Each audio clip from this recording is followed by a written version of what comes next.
Assalamualaikum warahmatullahi wabarakatuh. Selamat pagi teman-teman. Salam sejahtera bagi kepada Ibu Alfiana Fitri selaku Kepala Prodi Akuntansi UISI dan selaku pembicara kita pada pagi hari ini.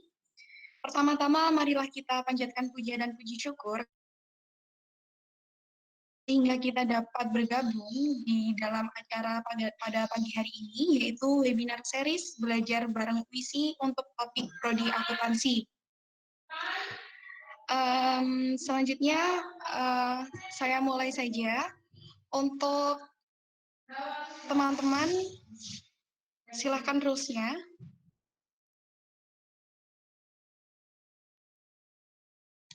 Jadi untuk rules pada acara webinar series untuk topik Prodi Akuntansi pada pagi hari ini, yang pertama, peserta diharapkan bergabung di Hangout Meet 10 menit sebelum waktu pelaksanaan yang telah ditentukan. Yang kedua, selama webinar berlangsung, peserta diwajibkan menonaktifkan mic dan menyalakan kamera. Yang ketiga, pertanyaan dapat diajukan melalui kolom chat yang tersedia dalam format nama dan asal. Selanjutnya, yang keempat, diakhiri sesi peserta diwajibkan mengisi link feedback absensi yang akan dibagikan melalui webinar terakhir sebagai data sertifikat. Link akan dibagikan di kolom chat Hangout Meet.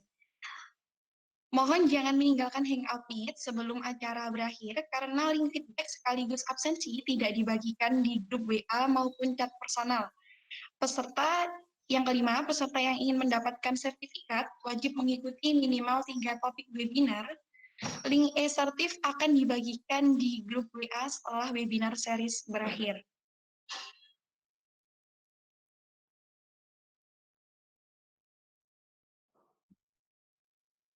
Nah, ini ada sedikit informasi bagi teman-teman yang untuk pendaftaran, ya. Jadi untuk pendaftaran UISI, untuk batas pendaftarannya yaitu pada tanggal 1 Juli 2020.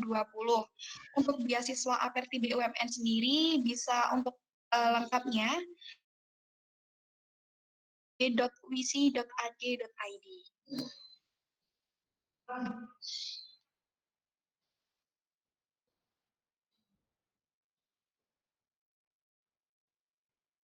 Oke teman-teman, jadi pada pagi hari ini untuk topik akuntansi Prodi Akuntansi UISI, yaitu tips anti pusing memahami akuntansi untuk bisnis online. Dalam webinar ini, kita akan membahas lingkup akuntansi di kehidupan sehari-hari, serta tips dan trik akuntansi untuk berbisnis secara online yang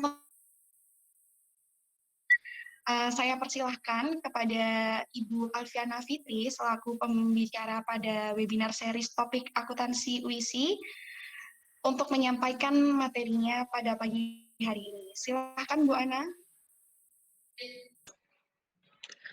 Halo, Assalamualaikum warahmatullahi wabarakatuh. Selamat pagi semuanya. Perkenalkan, saya Alfiana Fitri. Pada saat ini saya menjabat sebagai kebetulan menjadi Kepala Program Studi Akuntansi S1 UISI nih, guys. Nah, pada kesempatan hari ini saya akan coba berbagi sedikit nih untuk kalian semuanya mengenai topik yang sudah di-share sebelumnya ya. Oh ya, sebelumnya ini sebelum materinya ditampilkan, coba dong saya mau ajak ngobrol satu orang mungkin yang dari luar UISI nih. Mungkin dari ini kebanyakan dari mana ya? Mungkin saya kan nanti bisa sesuaikan nih tema dan juga contoh-contoh case-nya sesuai dengan latar belakang atau background kalian semuanya. Coba dong sharing, mungkin ada salah satu yang mau sharing sama kita untuk berkenalan dan juga kenapa sih kok pengen dan tertarik untuk join pada webinar series terutama di topik atau materi akuntansi ini sambil nunggu PowerPoint-nya muncul nih. Ayo, ada hadiah. Berapa nih Kak Sania? Ada hadiah senilai Rp50.000 buat yang berani sharing sama saya nih. Ayo. Untuk akuntansi ada hadiah ya Bu Ana ya. Jadi Betul untuk banget. hadiahnya kita kasih link saldo aja, totalnya sebesar 200.000. Buat teman-teman silahkan yang aktif untuk bertanya nanti bakalan kita transfer ya Bu untuk Betul. hadiahnya. Betul banget. Ayo nih, hanya kenalan dan juga testimoni dikit dapat uang Rp50.000 Ya, kalau nih. misalnya kolom komentar. Langsung aja deh nih nyalain mic-nya, kemudian juga jangan lupa kameranya, terus kita sharing nih.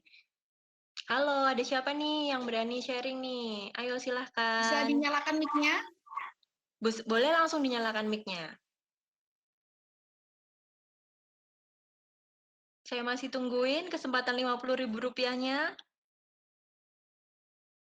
Sebelum kita mulai acara pagi hari ini,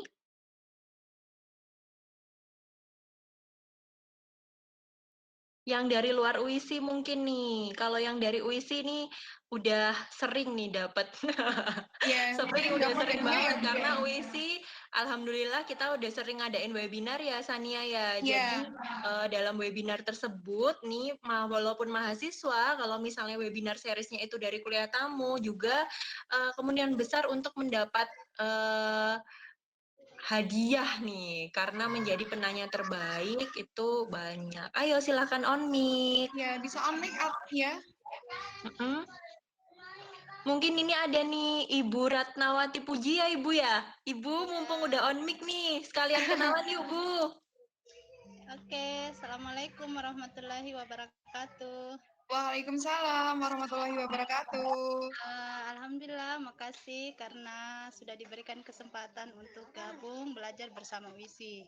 Ya, perkenalkan saya adalah ibu rumah tangga, kebetulan juga seorang guru di SMA Negeri 3 Takala, Sulawesi Selatan. Ya, Masya Allah, jauhnya. Selamat Senang sekali bergabung saya Ibu. Bu. Selamat bergabung ya Bu, selamat pagi. Iya, sama-sama. Saya sangat tertarik mengikuti webinar yang diadakan oleh WISI. Saya bergabung sejak hari kedua, di mana materinya itu mengenai membuat sabun sendiri. Dan kebetulan materi tersebut sangat cocok dengan bidang studi yang kebetulan saya ampuh.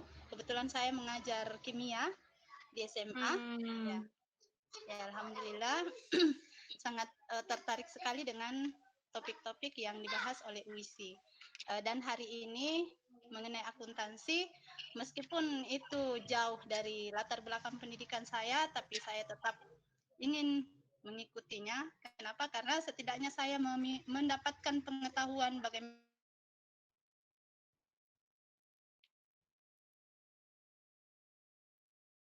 Baik, ini sepertinya ada gangguan sinyal nih. Wah, Ya, senang sekali ya sampai Sulawesi Selatan yang ikut webinar series kita pada minggu webinar ini. ya. Alhamdulillah. Baik, nanti kita juga akan sedikit menjelaskan nih, kenapa sih walaupun kita itu bukan berlatar belakang pendidikan akuntansi, kenapa kita wajib setidaknya tahu dikit mengenai akuntansi. Nah, nanti kita akan bahas juga. Mungkin bisa ditampilkan PPT-nya.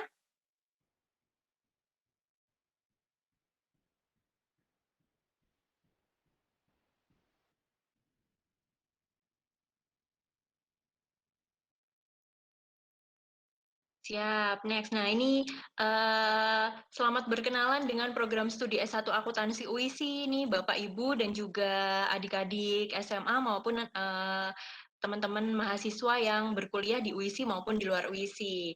Nah, kebetulan program studi akuntansi UISI ini adalah program studi yang udah sejak tahun pertama UISI dibuat, ini merupakan salah satu program studi yang ada di UISI. Dan sekarang akreditasinya pun sudah mencapai akreditasi program studi B. Seperti itu ya. Mungkin langsung saja kita ke materinya.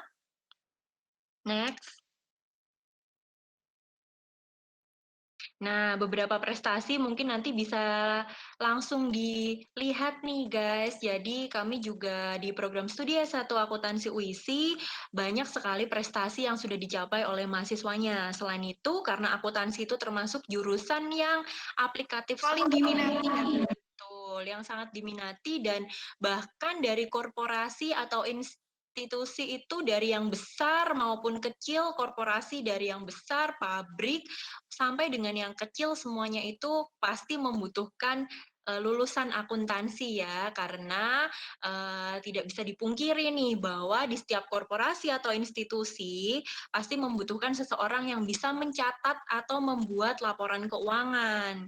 Seperti itu. Jadi alhamdulillah nih lulusan pertama akuntansi kemarin itu sebagian besar sudah direkrut oleh anak perusahaan PT Semen Indonesia TBK. Seperti itu. Jadi ada di SID, ada di Sisi, juga ada beberapa mereka yang bahkan sebelum lulus mereka sudah masuk atau sudah menjadi pegawai tetap di perusahaan di Semen Indonesia Group. Alhamdulillah, seperti itu. Nah, ini kami tunggu banget nih kalian untuk bisa bergabung bersama kami di akuntansi UISI.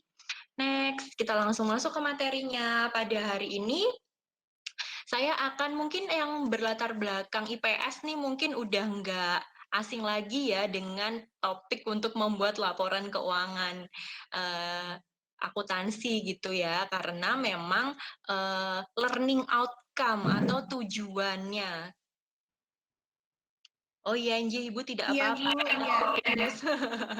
Jadi untuk learning outcome atau tujuan belajarnya kita itu memang di semester 1 dan 2 di prodi akuntansi di seluruh Indonesia itu memang mahasiswa diharapkan bisa membuat suatu pelaporan akuntansi seperti itu. Nah, untuk pertemuan kali ini, karena ini merupakan pertemuan yang mungkin outline-nya kita nggak usah sampai yang terlalu susah ya, kita cuman bikin outcome kita atau hari ini tujuan kita paling tidak dalam satu hari, satu sesi ini kita bisa setidaknya mengerti apa sih laporan keuangan itu dan bagaimana caranya atau siklusnya membuat suatu laporan keuangan bisnis. Nanti juga saya akan kasih tahu nih, kenapa sih kita kok harus bikin laporan keuangan itu? Sepenting apa sih kita bikin laporan keuangan bisnis itu? Nah, pada kali ini kita akan mencoba untuk membuat sama-sama belajar mengenai cara membuat laporan keuangan untuk UMKM. Jadi tidak yang terlalu susah atau yang jelimet gitu ya guys ya. Seperti itu. Next. Nah, mungkin berkenalan sedikit ya, nama saya Alfiana Fitri, tadi sudah kita berkenalan. Saya menempuh pendidikan S1 dan S2 di Universitas Airlangga Surabaya, kemudian sebelum berkarir di UISI, saya juga sempat menjadi tim nih di stafnya di Ikatan Akuntan Indonesia. Jadi sedikit banyak bagaimana cara menyusun suatu standar akuntansi dan lain sebagainya, itu saya menguasai. Dan kemudian setelah berkarir di UISI, saya sempat diberi kepercayaan untuk menjabat sebagai Kepala Bagian Kebendaraan di Direktorat Keuangan UISI, kemudian alhamdulillah sekarang dipercaya sebagai Kepala Program Studi Akuntansi. Seperti itu kenalan singkatnya, langsung saja ke materi mungkin ya. Nah, next, ini sedikit banyak profil UMKM ya, karena pada kesempatan hari ini kita membahas mengenai UMKM, maka kita akan berkenalan sedikit mengenai UMKM. Next. Nah, yang akan kita bahas pada pertemuan kali ini adalah mengenai membuat laporan keuangannya UMKM. Dalam hal ini bisa bisnis yang dijalankan secara offline maupun online. Tapi karena situasi pandemi seperti ini ya, sekarang ini banyak sekali bermunculan bisnis-bisnis yang sifatnya itu online karena selain mudah sekali ya, karena bisa dijangkau mungkin misalnya nih penyedia jasa yang ada di Surabaya atau Gresik itu bisa menjual atau mempromot barang dagangannya itu sampai dengan dan mengirimkan barang dagangannya itu sampai dengan mungkin teman-teman yang ada di Sulawesi atau di Papua itu bisa terjangkau. Padahal zaman dahulu ketika bisnis itu masih dijalankan secara offline, mungkin range pasar kita itu mungkin nggak akan seluas itu ya guys, karena mungkin promote pun karena tidak ada platform yang bisa menjembatani sampai dengan range yang sangat luas itu, maka Kalau offline itu mungkin pasarnya tidak akan seberkembang sekarang. Nah, alhamdulillah dengan perkembangan teknologi dan juga pemasaran, mulai dari pemasaran, siklus bisnis mulai dari, pembelian barang atau dalam hal ini kalau bahasa gampangannya kulaan ya, sampai dengan promosi atau penjualan itu sekarang semuanya bisa dilakukan secara online, seperti itu. Nah, UMKM nih, UMKM ini memegang peranan penting dan besar banget ya di Indonesia nih, karena, kalau tidak ada UMKM, mungkin susah juga nih pemerintah, karena tenaga kerja zaman sekarang ini terserap banyak melalui UMKM. Dilihat dari jumlah UMKM yang ada di Indonesia pada tahun 2012 aja jumlahnya segini, apalagi sekarang ini semakin berkembang sekali bisnis UMKM. Jadi bentuk usahanya juga bermacam-macam, mulai dari PT, CV, atau perusahaan yang sifatnya perseorangan. Jadi kontribusi UMKM ini bahkan sampai dengan ekspor itu bisa memberikan devisa yang nggak sedikit ya untuk pemerintah Indonesia juga. Nah, alhamdulillah ini biasanya materi ini nih saya berikan kepada ini guys, Eee, UMKM yang berada di bawah naungan CSR-nya Semen Indonesia. Jadi Semen Indonesia itu punya UMKM binaan.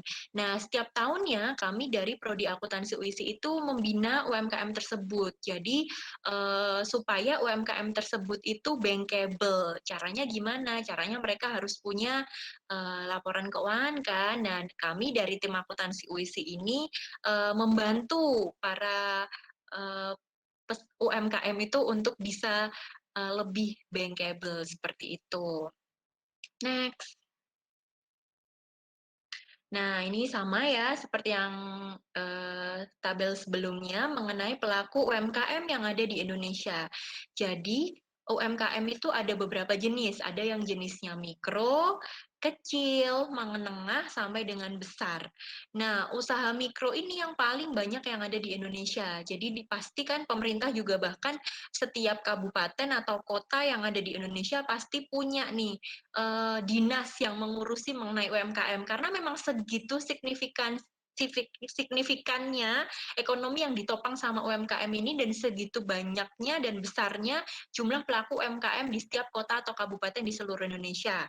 Mulai dari yang jenisnya mikro, kecil, menengah, sampai dengan besar. Semuanya itu ditentukan berdasarkan omsetnya dia. Seperti itu. Nah, kalau mikro berarti kalian semua yang punya usaha online shop nih, misalnya jualan jilbab, kemudian omsetnya per tahun ini sampai dengan 300 juta, maka kalian ini termasuk UMKM guys, yang jenisnya usahanya adalah usaha mikro, seperti itu. Nah, kalau kalian omsetnya udah miliar nih skalanya, berarti termasuk UMKM juga, tapi yang skalanya usaha besar, seperti itu. Next. Nah, sekarang nih, kenapa sih kita itu harus mengelola laporan keuangan? Nah, kenapa nih? Kenapa sih kira-kira kok walaupun UMKM, Bu ini saya jualan jilbab nggak segitu besar kok, Bu. Paling omsetnya per bulan itu terjual 5 biji lah atau 10 biji. Penting nggak sih sebenarnya bikin laporan keuangan? Penting nggak sebenarnya kalau menurut kalian? Ada sebagian bahkan yang kemarin itu pengalaman saya ketika membina UMKM-nya Semen Indonesia, ada bahkan UMKM ya, yang jenisnya tergolong UMKM yang kelasnya besar, yang omsetnya sampai dengan hitungan M per tahunnya, itu dia itu lalai untuk membuat laporan keuangan. Pada akhirnya nah, pada akhirnya karena lalai mengelola laporan keuangan itu, dia tidak tahu apakah perusahaannya itu laba atau rugi.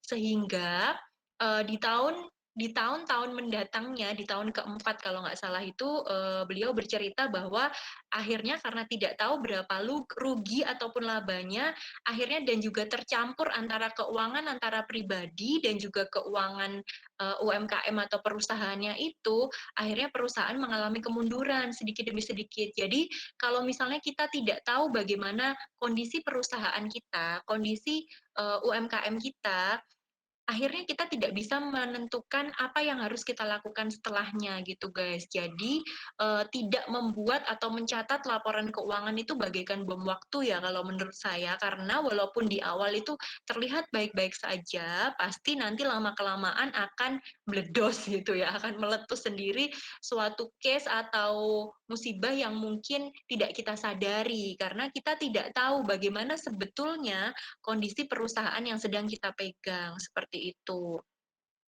Nah, bagaimana cara mengelola keuangan dan membuat perencanaan, otomatis kita kan harus tahu nih, bagaimana evaluasi atau bagaimana sih sebenarnya kondisi real yang ada di perusahaan kita. Nah, caranya gimana? Caranya ya membuat pelaporan keuangan itu. Baru setelah kita bisa menentukan berapa laba kita, berapa rugi kita, bagaimana kondisinya. Nah, selanjutnya kan langkah selanjutnya kita baru bisa nih menentukan apa yang harus kita lakukan terkait perusahaan kita. Nah, kurang lebihnya seperti itu. Jadi akuntansi ini adalah sistem ya, sistem yang bisa menghasilkan informasi keuangan yang digunakan untuk mengambil keputusan. Jadi tanpa kita tahu informasinya, kita nggak akan bisa mengambil keputusan.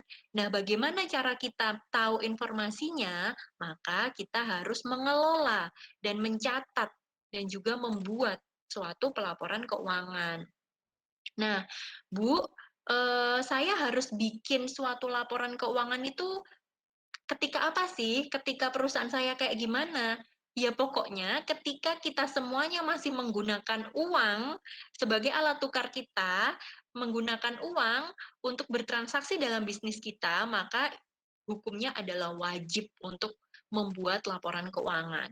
Jadi jangan tunggu sampai misalnya perusahaannya di-stres atau mungkin perusahaannya kita bingung nih baru mau ngajukan misalnya pinjaman ke bank baru bikin laporan keuangan, tidak ya. Jadi selama as long as kita itu menggunakan uang dalam bertransaksi, maka wajib hukumnya untuk mencatat. Wajib hukumnya untuk membuat suatu laporan keuangan. Seperti itu ya. Next. Nah, sebagai sepanjang nih UMKM masih menggunakan uang sebagai alat tukar, akuntansi sangat dibutuhkan oleh UMKM. Next. Nah, apa aja nih tujuan membuat laporan keuangannya? Yang pertama, pasti untuk mengetahui kinerja keuangan perusahaan. Jadi, tanpa kita mencatat apa yang udah kita kerjakan, apa yang udah kita transaksikan setahun ke belakang, otomatis kita nggak akan pernah tahu kan bagaimana kinerja kita sebenarnya.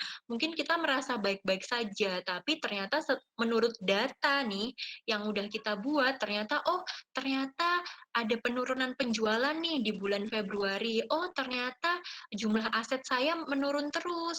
Oh, ternyata jumlah utang saya meningkat terus. Nah, seperti itu tidak akan kita ketahui tanpa kita itu membuat catatan atau suatu laporan. Seperti itu, pentingnya membuat laporan keuangan. Yang kedua, dari pelaporan keuangan itu, kita akan bisa tahu guys, bagaimana atau seberapa nih punyanya atau hartanya perusahaan dan berapa hartanya pemilik.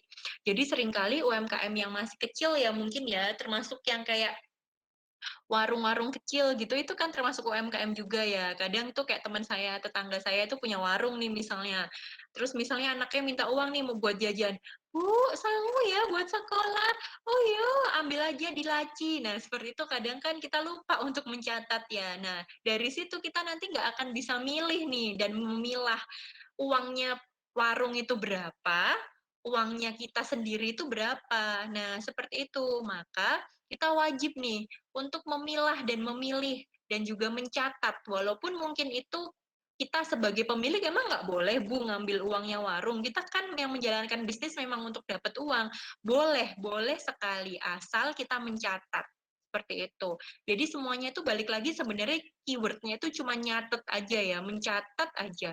Keywordnya seperti itu. Nah, Dari kita tahu berapa porsinya pemilik, dari kita tahu berapa porsinya perusahaan, maka kita akan bisa menentukan nih langkah selanjutnya apa yang bisa kita lakukan atau decision apa yang bisa kita ambil untuk perusahaan kita ataupun keuangan keluarga kita, seperti itu.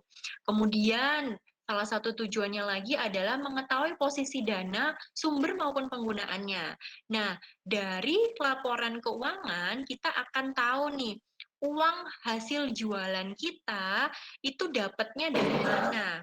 Mungkin dari penjualan, oh mungkin misalnya kita nih konveksi nih, kita jualannya adalah jualan jilbab, baju muslim, dan juga baju anak. Kalau kita nyatet, pasti kita tahu kan, oh ternyata penjualan baju anak itu lebih tinggi, selalu meningkat dibanding penjualan jilbab. Nah, dari situ kita bisa make decision nih, kita bisa membuat suatu keputusan. Oh, karena data ini yang sudah saya catat, maka saya akan memutuskan nih, baju anak akan saya tambah produksinya, sementara jilbab akan saya kurangi produksinya, karena jilbab nggak begitu laku. Nah, tanpa kita mengetahui data tersebut, kita kan pasti ya wes lah berdasarkan insting itu kan mungkin terkadang tidak tepat juga ya guys ya. Jadi mungkin misalnya, oh ya udahlah pokoknya diproduksi kayak biasanya aja. Jilbab ya diproduksi banyak, baju anak diproduksi banyak, semuanya diproduksi banyak. Nah, pada akhirnya mungkin kita akan kelabakan nih karena apa? Oh, ternyata di akhir tahun persediaannya jilbab jadi menumpuk. Jadi uang mati kan.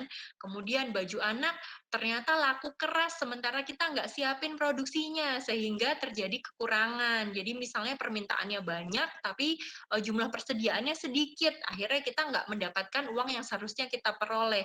Nah, hal itu bisa kita hindari dengan cara membuat suatu laporan keuangan. Seperti itu. Manfaat selanjutnya, UMKM juga dapat mengetahui aliran uang tunai selama periode tertentu. Nah, dari kegiatan mencatat itu nih, kita akan bisa tahu nih berapa cash yang ada di tangan kita. Karena masa pandemi ini ya terutama ini cash itu adalah raja ya guys ya. Mungkin kita nggak bisa memungkiri, mungkin ayah dan ibu kalian juga merasakan ya bahwa sekarang mungkin berinvestasi dalam bentuk aset itu terlalu riski atau beresiko karena mungkin nilai aset selain nilai asetnya turun juga tidak ada orang yang berorientasi untuk berinvestasi dalam bentuk aset karena lebih memilih untuk megang kas karena di tengah kondisi yang sangat tidak pasti ini kas itu akan lebih lebih apa ya lebih safe atau lebih aman kita pegang daripada kita punya aset atau punya deposito atau hal-hal yang masih dicairkannya lama gitu loh susah dicairkan itu lebih risky ya daripada kita memegang aset jadi memang kalau saya beberapa kali belajar mengenai investasi di tengah pandemi ini memang disarankan lebih baik perusahaan dan juga keluarga itu memegang aset lebih banyak daripada biasanya sebelum masa pandemi. Bahkan dana darurat aja itu disarankan kalau dulu kan dana darurat itu biasanya disarankan sekitar 5 kali atau 10 5 kita bisa hidup paling tidak 5 tahun dari sekarang gitu tapi sekarang di tengah pandemi ini hitungannya bahkan sudah bulan ya jadi kita harus paling tidak hidup kurang dari punya uang untuk hidup selama kurang lebih 5 sampai dengan 12 bulan yang akan datang, seperti itu. Jadi hitungannya udah bukan tahun lagi, tapi dana daruratnya itu paling tidak kita harus punya cash yang setidaknya itu adalah pendapatan kita selama 12 bulan gitu. Jadi jumlahnya lebih banyak daripada dana darurat di luar masa pandemi, seperti itu. Nah, yang terakhir, karena kita adalah pengusaha dan kita juga bertanggung jawab untuk membayar pajak kepada pemerintah, maka dengan mengetahui berapa laba, rugi, aset, kita juga bisa menghitung pajak. Seperti itu, kurang lebihnya tujuannya. Mungkin nanti kalau misalnya ada pertanyaan, nggak usah nunggu sesi berakhir, boleh tulis di kolom komentar, nanti akan saya jawab. Selanjutnya, nah, dari beberapa tujuan pembuatan laporan keuangan itu, muncul juga hambatan-hambatan yang seringkali membuat para pelaku UMKM ini ngeles dan tidak membuat laporan keuangan. Nah, alasannya apa sih? Yang paling sering terjadi adalah semua UMKM atau pelaku bisnis itu sering menganggap akuntansi itu hal yang sulit, ya nggak? Karena apa sih ini ribet gitu, harus nyatet terus, nggak sempet, tidak penting lah. Dengan ingatan saya, orang saya nggak buat laporan keuangan, perusahaan saya masih baik-baik aja kok Mbak, kayak gitu. Seringkali seperti itu. Tapi ingat, semuanya itu seperti bom waktu ya guys ya. Jadi ketika mungkin kita nggak nyatet, mungkin sampai dengan 5 tahun aman, tapi mungkin nanti di tahun-tahun kemudian kita akan mengalami kesulitan karena kita tidak punya data. Kemudian selanjutnya, nggak apa-apa kok perusahaan tetap berjalan lancar aja dan saya masih untung-untung juga tanpa nyatet. Nah, seringkali ngelesnya itu seperti itu. Kemudian yang 3 itu mereka itu sebenarnya tidak menyadari bahwa karena mereka tidak punya data itu, mereka mengalami penurunan tapi tidak mengetahuinya, seperti itu. Jadi misalnya nih, mungkin penjualannya turun atau mungkin utangnya bertambah tapi tidak terlalu disadari. Persediaannya misalnya naik terus. Kalau persediaan naik terus berarti kan kita harus tahu kan ya Kak, bahwa kita nggak pandai jualan gitu, atau mungkin kita harus merubah metode jualan atau merubah pasar atau mengikuti tren pasar yang lainnya atau dan lain sebagainya. Nah, mereka karena nggak punya catatan dan tidak punya data itu, seringkali mereka jadi nggak ngerti bahwa sebenarnya perusahaan mereka itu sedang tidak mengalami perkembangan. Nah, sepenting itu data mengenai akuntansi atau laporan keuangan akuntansi, data mengenai bisnis kita yang tercermin dalam suatu laporan keuangan akuntansi. Nah, sepenting itu ya, guys. Next. Nah, bagaimana nih? Nah, sekarang saya kembalikan ke teman-teman semuanya. Kalau menurut teman-teman semuanya, akuntansi itu apa? Apakah hanya untuk profesional aja? Jadi yang UMKM yang baru-baru nggak usah? Apakah dia sulit? Apakah sebenarnya itu seringkali pelaku UMKM itu nggak terlalu fokus sama data mengenai keuangan ya. Jadi fokusnya tuh pokoknya jualan, jualan, jualan, dan jualan. Entah itu nanti itu gimana, yang penting saya jualan dulu kayak gitu. Dan seringkali hambatannya atau orang UMKM atau pelaku UMKM memandang akuntansi itu kadang seperti itu. Jadi jangan sampai ya kita seperti ini ya, karena kita sudah tahu ilmunya, maka sebisa mungkin kita harus paling tidak itu mencatat aja dulu, tahu cash masuk dan cash keluar aja yang dicatat dulu, seperti itu. Selanjutnya,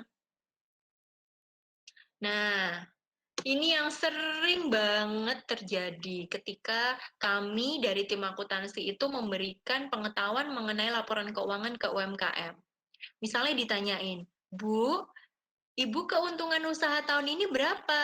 Gitu. Biasanya kita kan masih jawabannya itu bukan nominal, guys. Nah, kalau misalnya kita baca laporan keuangannya korporasi yang besar ya, pasti kan tahu kan laba RP 5 miliar atau laba 12 triliun gitu kalau kita buka laporan keuangannya Semen Indonesia atau buka laporan keuangannya Unilever atau buka laporan keuangannya Petrokimia, pasti kan jelas ya tertulis nominalnya berapa.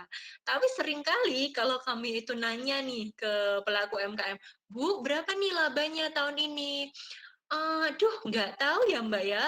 Pokoknya dari penjualan beras itu saya udah bisa beli rumah. Terus kemarin itu saya dandani genteng. Saya benerin genteng pakai saya benerin genteng pakai laba. Laba yang bulan kemarin, Mbak. Oh iya, Mbak, pokoknya dari jualan bunga. Misalnya nih, kan lagi musim nih, berjualan bunga-bunga nih. Berapa, Mbak, nih? Labanya berapa nih udah jualan selama 1 tahun? Pokoknya kemarin tuh saya udah bisa beli motor dari jualan bunga itu. Nah, sering nggak denger yang kayak gitu tuh. Jadi kita tuh kadang nggak tahu dengan pasti berapa sih sebenarnya laba atau rugi kita, tapi jawabannya itu malah yang Pokoknya kemarin Mbak, saya tuh udah bisa nyekolahin anak saya dari jualan sapi kayak gitu. Jadi bukan nominal, tapi dengan ditunjukkan dalam bentuk aset yang udah dia beli dari hasil jualan itu. Kemudian yang kedua, kemudian perubahan modalnya sudah berapa Bu? Dulu Ibu pasti punya modal awal nih, awal mau jualan sapi pasti punya modal ya, itu misalnya 10 juta. Nah sekarang udah berapa Bu modalnya gitu? Aduh nggak tahu ya Mbak, pokoknya iki ndek ini wis bisa tak pakai belonjo. Nah kayak gitu. Dia tidak memisahkan antara keuangan pribadinya dan juga keuangan usahanya. Seringkali seperti itu. Nah ini adalah tanda-tanda ya guys ya, tanda-tanda bahwa bisnis atau bisnis mereka sedang dalam bahaya karena mereka nggak tahu data gitu. Kemudian ditanya, Bu, kemudian ada peningkatan penjualan atau omset nggak gitu? Aduh, nggak tahu ya Mbak ya. Soalnya kan harganya naik turun. Kayak kemarin itu misalnya harganya Monstera, bunga Monstera itu kemarin harganya saya kulaan 50.000. Sekarang tak jual 300.000. Sekarang harganya kulaan 300.000, saya jual 500.000. Nah, mereka hanya berdasarkan ingatan aja dan juga feeling atau insting tapi tanpa mengetahui tentang data. Nah, itu bahaya banget ya. Ini tanda-tanda bahwa perusahaan kalian itu dalam bahaya ketika kalian itu seperti ini gitu loh guys. Jadi jangan sampai kita tidak tahu data dan tidak punya catatan mengenai usaha kita sendiri. Kemudian ada lagi, Bu, kalau tagihan jatuh tempo, Bu.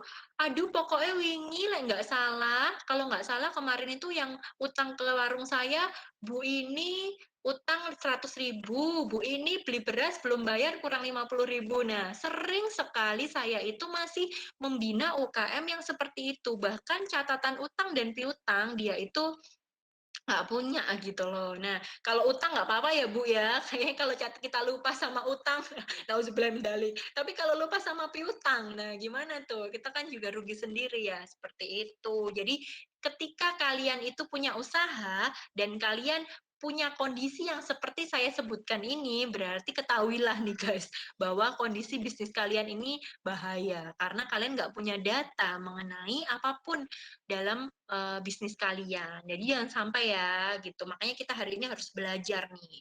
Next. Nah, ada kuis pertama berhadiah Rp50.000 atau berapa nih Wah, Sani? iya nih. Jadi buat teman-teman jangan lupa ya, kita hari ini ada total hadiah untuk saldo link aja sebesar 200.000.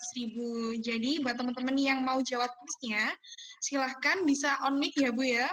Atau ya kalau enaknya sih on mic aja ya. Nanti kalau misalnya Betul, dijawab, malah enak kan ya nah, langsung ya. nanti buat teman-teman yang mau jawab silahkan. Ayo, yang mau jawab nih, apa sih sebenarnya yang membuat pebisnis atau pelaku UMKM, pelaku bisnis itu males bikin laporan keuangan? Tadi yang sudah saya ungkapkan. Kira-kira apa alasannya tuh tadi tuh? Saya boleh 50. jawab nggak? Oh iya Siapa Ibu. ini? Oh silakan, monggo Ibu sebutkan nama. Dengan Novi dari Bogor. Siap, Wah, dari siap. Bogor jauh Halo, juga ya Bu. Bu Novi dari Bogor. Ya, salam kenal Bu. Salam Iya. kenal. Dapat ilmu baru ya tentang keuangan. Iya. Masya Allah. Sebenarnya saya nggak punya usaha sih, tapi saya diberi amanah untuk mengelola toko di koperasi ya. Jadi sebenarnya bukan usaha sendiri ya, tapi ya sambil belajar Bu. Nah itu Iya. kesulitannya adalah karena toko ini modalnya koperasi ya, Jadi modalnya kan berasal dari anggota ya, dan anggota Betul. itu kan selalu ada gitu ya. Jadi kita agak kurang aware dengan masalah untung rugi Pencatatan. gitu ya. Nah, karena kita tidak begitu aware dengan untung rugi, akhirnya kita juga mengelolanya secara ya udah pokoknya barang toko Yang penting laku ya Bu ya. habis terus kita beli lagi gitu. Jadi begitu saya masuk itu pertanyaan pertama adalah bagaimana laporan keuangannya setiap bulan itu sebenarnya untung apa rugi? Pertanyaan saya cuma itu aja. Saya belum Betul. detail ya berapa terus barang apa gitu kan saya belum nanyain. Itu aja dijawabnya ya cukup lah gitu kan. Padahal Sama kita kayak pertanyaannya tadi, Bu. padahal kan kita ibaratnya mengelola koperasi itu kan mengelola amanah dari anggota. Uangnya banyak orang ya, Bu ya. Betul. Jadi kalau dijawab dengan ada Bu, ini buktinya kita ya tadi yang seperti Ibu sampaikan ya, buktinya sampai sekarang Betul. saya juga masih ini kok, saya juga masih ada nih tokonya gitu. Asal masih bisa kulaan lagi ya, masih bisa beli barang yang mau dijual lagi, itu udah cukup kadang tuh, UMKM tuh gitu tuh seringkali. Oh ini masih mengalami gangguan ya, kita tunggu dulu aja mungkin ya? Iya, bisa ditunggu dulu, Bu. Nggak apa-apa. Nah, itu ya, ini curhat langsung kan, bener kan? Jadi ternyata eh, banyak ya, memang ini bagaikan bom sih menurut saya, karena seringkali UMKM atau eh, pebisnis ya, itu yang walaupun kalau ibu dari Bogor tadi kebetulan diamanahi suatu toko yang harus dikelola. Jadi ini malah harusnya kalau yang bentuknya perusahaan yang mengelola uang banyak orang itu malah harus ya malahan ya membuat laporan karena kan terkadang orang-orang yang mengamanahkan uang ke toko tersebut atau investor ya kalau kita belajarnya di akuntansi ini kalau dalam hal ini uang anggota karena jenis usahanya adalah koperasi. Mereka kan pasti inginnya mereka itu mendapatkan SHU. SHU dapatnya dari mana ya? Dari transaksinya, dari laba atau rugi yang diperoleh sama koperasinya seperti itu. Nah, ketika misalnya kita tidak punya data mengenai laba dan rugi, nah bagaimana kita bisa membagikan SHU tersebut. Nah, seperti itu. Nah, ini bagikan bom waktu sih ya menurut saya. Ini banyak sekali case-nya itu nggak cuma satu dua. Bahkan ketika kami membina UMKM di Semen Indonesia itu,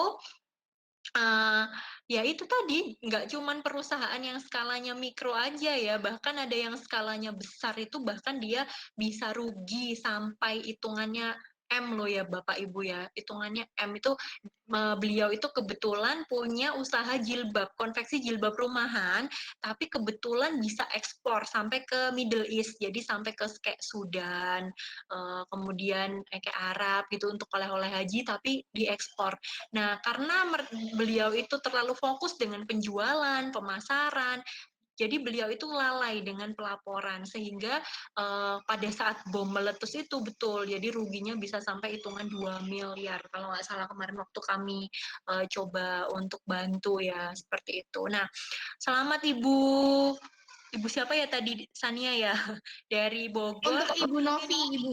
Ibu Novi, nanti mungkin Sania Iya. bisa hubungi kembali. Terima kasih untuk sharingnya. Jadi salah satu yang membuat enggan ya tadi ya, karena mungkin udah lewat ya, mungkin udah terlalu jauh. Bu, ini saya udah 10 tahun nggak bikin laporan keuangan nih, jadi udah males akhirnya untuk memulai kembali dari awal. Nah, itu tidak apa-apa. Jadi bisa kita lakukan cut off ya. Jadi kita anggap aja kita mulai dari tahun kita membuat laporan yaitu tahun ini gitu. Jadi kita cut off aja. Jadi untuk transaksi yang kemarin lupa, ya udah lupain aja gak apa-apa. Tapi kan kita pasti punya catatan ya. Kayak misalnya asetnya berapa, misalnya kayak pasti yang namanya toko tuh kan punya persediaan kan. Nah, itu ditulis aja yang sekarang kondisi yang sekarang persediaannya berapa Bu, gitu Bu. Kemudian asetnya, pasti kan koperasi punya aset seperti kayak meja mungkin atau kalkulator atau mesin kasir. Nah, itu dicatat aja dulu semuanya. Kemudian kita mulai dari awal membuat laporan keuangan untuk tahun berjalan seperti itu. Jadi nggak masalah banget ya. Daripada tidak memulai, mending terlambat gitu kan ya. Nah, seperti itu. Terima kasih sharingnya Ibu Novi. Mungkin Ibu Novi ini udah bergabung lagi, mau ditambahin lagi Bu? Barangkali ada yang mau ditanyakan lagi, Ibu Novi? Tadi saya apa jaringan saya ya malah tadi ngedrop ya. Iya mungkin. Iya. Masih pingin bertanya boleh Bu? Boleh, monggo Ibu. Karena sebenarnya memang saya lagi butuh advice gitu ya. Monggo silahkan. Basically kan memang kita kalau sebagai pengelola bukan sebagai pengurus ya, bukan sebagai pengelola. Mm-mm. Kita Mm-mm. inginnya ada reporting gitu ya Bu ya, yang tadi Betul. kan supaya Pagi, kita Bu. bisa tahu Mm-mm. betul kondisi sebenarnya dari toko itu seperti apa. Nah, Mm-mm. ini Mm-mm. karena mereka itu tidak merasa dikejar-kejar harus profit ataupun Mm-mm. profit. Oh, enggak mas, Mm-mm. itu kan bukan uang Mm-mm. saya Mm-mm. gitu ya. Terus Mm-mm. juga kompetensi mereka kan harus mengolah data seperti itu ya. Mm-mm. Kita membuat hambatan juga di tim kami tuh. Jadi mereka tuh bikinnya itu parsial gitu loh Bu. Jadi kalau saya mikirnya harusnya ada database besar tentang Mm-mm. Mm-mm. tokonya apa, kemudian tinggal Mm-mm. dikasih aja. Misalnya minuman aqua tinggal berapa gitu ya, tinggal dikurangin aja kalau ada orang yang mau beli gitu ya. Mm-mm. Mm-mm. Mindset itu ya mungkin nggak tahu ya apa karena memang beda cara pandang atau mungkin agak beda generasi Bu, karena udah lumayan agak sepuh-sepuh juga. Mm-mm. Nah itu jadi akhirnya laporan keuangan itu pokoknya yang penting total akhir dari si stok toko itu berapa, kemudian uangnya itu ada berapa, ya udah itu aja gitu yang dilaporkan ke kami ya selaku pengurus gitu. Tapi dari situ kan kita tidak bisa melakukan evaluasi gitu loh Bu. Betul. Mm-mm. Sebenarnya barang apa sih yang laku, barang mana yang nggak laku, terus sebenarnya trennya itu apa sih Bu itu namanya Bu perputaran ya. Mm-mm. Perputaran Mm-mm. omsetnya itu Perputaran persediaan ya. dan omsetnya itu sebenarnya berapa? Apakah jadi sebenarnya ini di masa kritikal sih Bu. Jadi kami harus memutuskan apakah si toko ini tuh harus lanjut atau enggak gitu. Itu Bu. Karena begitu kita nggak dapat data yang kita perlukan itu jadi decision making di kita juga jadi Nggak aduh bisa. ya. Nggak berdasarkan data ya Bu ya. Betul. Nah, mungkin ada arahan juga ya Bu ya, harus mulai dari mana apabila ini tuh udah kayak berjalan mungkin udah puluhan tahun ya Bu ya. Mungkin pengurus sebelumnya kan kami juga baru join gitu ya. Mungkin ada advice harus memulainya itu seperti apa Bu? Karena kita Jadi juga baru di sini dan kita sudah habitnya itu seperti itu dari pengurus-pengurus sebelumnya pun dibiarkan ya udahlah laporan seadanya. Mungkin itu Bu, maaf kalau curhat, mohon advice-nya. ya baik, saya coba menjawab ya Ibu ya. Jadi kalau perbedaan antara laporan keuangan koperasi dengan laporan keuangan yang konvensional atau bisnis biasa itu terletak di laporan laba ruginya ya. Jadi kalau bisnis konvensional kayak misalnya kita tuh bikin toko, kita kan orientasinya sama laba ya. Jadi orang bikin toko itu pasti pengennya apa sih? Pengennya laba, pengennya dapat uang dari hasil penjualan. Makanya ada yang namanya laporan laba rugi. Nah, tapi kalau di koperasi itu tidak ada laporan tersebut ya kan Bu ya. Jadi kita karena pertanggungjawabannya itu kepada bukan Ibu. Jadi namanya kalau di koperasi itu namanya bukan laporan laba rugi, Bu. Jadi kayak laporan hasil usaha. Oh iya Gitu. iya Ya, betul ya. Nanya Seperti ya. itu. Jadi laporan hasil usaha itu sebenarnya pertanggungjawaban kita itu kepada apa namanya itu yang anggota ya Ibu ya. Jadi anggota koperasinya seperti itu. Jadi tujuan utama dari koperasi itu sebenarnya kemakmuran anggota gitu ya, bukan untuk mendapatkan laba. Istilahnya gampangannya mungkin seperti itu. Nah, oleh karena itu mungkin bisa disepakati bersama aja Ibu. Kalau menurut saya biasanya kami tuh memberikan advice kepada perusahaan yang mungkin belum membuat laporan keuangan dari tahun-tahun sebelumnya itu dengan melakukan cut off. Jadi kita anggap yang kemarin-kemarin ya udah dilewati aja. Sekarang kita akan memulai dari kondisi yang ada sekarang gitu Ibu. Jadi misalnya kan pasti nanti Ibu harus membuat laporan keuangan yang sekarang kan. Kita mulai aja dengan apa yang ada sekarang. Jadi misalnya persediaannya berapa, kita hitung berdasarkan kondisi hari ini. Kemudian aset-aset yang ada, misalnya kan pasti punya aset ya Ibu ya. Tadi udah saya jelaskan sedikit, misalnya mungkin mesin kasir, atau mungkin lemari, meja, kursi, dan toko. Mungkin kalau udah punya toko itu kita catat aja berapa jumlahnya. Kemudian kita laporkan berdasarkan data yang ada sekarang. Jadi kita cut off, istilahnya seperti itu. Seperti itu, Bu. Jadi kita mulai dari awal aja berdasarkan kondisi sekarang untuk laporan keuangan berjalan tahun ini, seperti itu. Berarti Kalau kalau saya seperti itu. berarti aset, stok itu semua tercatat gitu ya? Jadi paling tidak itu Ibu punya laporan persediaan ya. Tapi kalau misalnya tokonya itu sudah banyak barangnya, sebenarnya saya itu menyarankan sebenarnya menggunakan sistem sih. Jadi kayak jangan pakai manual gitu loh, gitu. Jadi Lagi bisa, gitu. gitu. Jadi kan sekarang banyak sekali ya Bu ya, kayak misalnya software untuk membuat laporan keuangan yang gratis kayak dari Bank Indonesia itu ada yang namanya si Apik itu ada. Kemudian ada juga Jurnal ID. Banyak kok sebenarnya sistem untuk membuat laporan keuangan. Jadi nanti Ibu bisa nulis persediaannya berapa, berkurang berapa. Jadi yang penting kan kuncinya itu nyatet aja ya Bu ya. Kayak persediaan itu mungkin stok of name dulu nih Bu. Jadi stok of name dulu, stok ini berapa berdasarkan kondisi sekarang aja. Kemudian nanti kalau dengan sistem itu kan nanti bisa langsung misalnya terjual satu, berkurang satu, terjual satu. Dan jadi nanti di akhir periode kita jadi tahu nih barang apa yang paling laku dan bisa dibeli lebih banyak nanti, barang apa yang kurang laku sehingga kita belanjanya nggak usah banyak-banyak, kan tujuan dari stock of name dan tahu mengenai laporan persediaan kan seperti itu. Jadi menurut saya Ibu coba cari-cari dulu nih apa namanya software pembuatan laporan keuangan yang paling mudah menurut Ibu. Jadi saran saya ada si Apik, Jurnal ID, banyak kok Bu sekarang tuh software-software yang sifatnya seperti itu. Kemarin juga kebetulan tim akuntansi tuh ada, mungkin nanti Ibu saya bagikan nggak apa-apa, mungkin bisa tinggalkan email, itu kami membuat Excel Bu. Jadi Excelnya itu yang otomatis bikin laporan keuangan. Nanti mungkin bisa dipakai juga, nanti nggak apa-apa, nanti tinggalkan email aja nanti. Jadi Excelnya itu nanti bisa, misalnya di awal Ibu berapa nih ininya, misalnya persediaannya sekarang berapa, nanti pokoknya kalau Excel itu manual sih ya, jadi kita harus rajin. Mungkin harus satu admin yang setiap sore nyatet berapa transaksi hari ini yang masuk dan yang keluar, seperti itu. Tapi kalau mungkin udah systemized lebih mudah lagi, tapi nggak apa-apa, mudah-mudahan membantu. Nanti tinggalkan email aja Bu, nanti insya Allah kami share nih Excel yang otomatis, jadi nanti Ibu nggak usah pusing-pusing bikin laporan keuangannya. Dari data transaksi itu Ibu langsung muncul jurnal, dan dari jurnal nanti langsung muncul laporan keuangan, kayak gitu sih.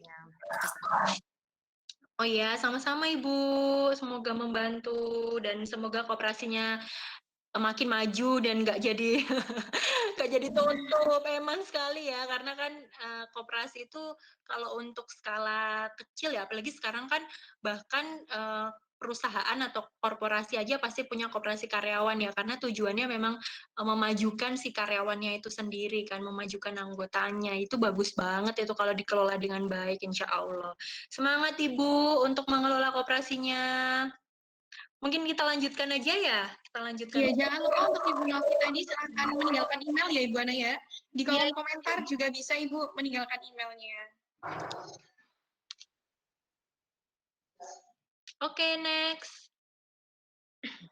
Nah, jenis-jenis perusahaan. Nah, dari yang sudah saya coba sampaikan dan bagikan kepada Bapak Ibu dan juga teman-teman semuanya, sekarang kita masuk ke jenis-jenis perusahaan. Jadi kita nih dari akuntansi itu membedakan laporan keuangan berdasarkan jenis perusahaan. Karena dari jenis perusahaan yang berbeda, pasti nanti transaksinya akan berbeda sekali. Jadi kami akuntansi nih, kalau di semester 1 kami belajar mengenai akuntansi perusahaan jasa. Nah, kemudian dilanjutkan ke yang lebih expert perusahaan dagang, kemudian lanjut ke perusahaan manufaktur. Bedanya di apa sih dari ketiga jenis perusahaan ini tuh? Nah, kalau jasa, jenis barangnya ya otomatis kan kita nggak punya barang dagang ya, karena yang kita jual adalah jasa. Contohnya misalnya kita punya bengkel, salon, kemudian kayak jasa pengiriman, seperti itu. Jadi kita nggak punya persediaan, atau ada pun persediaan itu bukan persediaan barang dagang yang akan kita jual, tapi persediaan yang sifatnya untuk mendukung jasa yang akan kita berikan ke pelanggan. Kayak misalnya kalau salon ya berarti persediaan saya adalah persediaan shampoo mungkin, atau mungkin persediaan conditioner, atau mungkin alat make up yang digunakan untuk mendukung bagaimana kita memberikan jasa tersebut.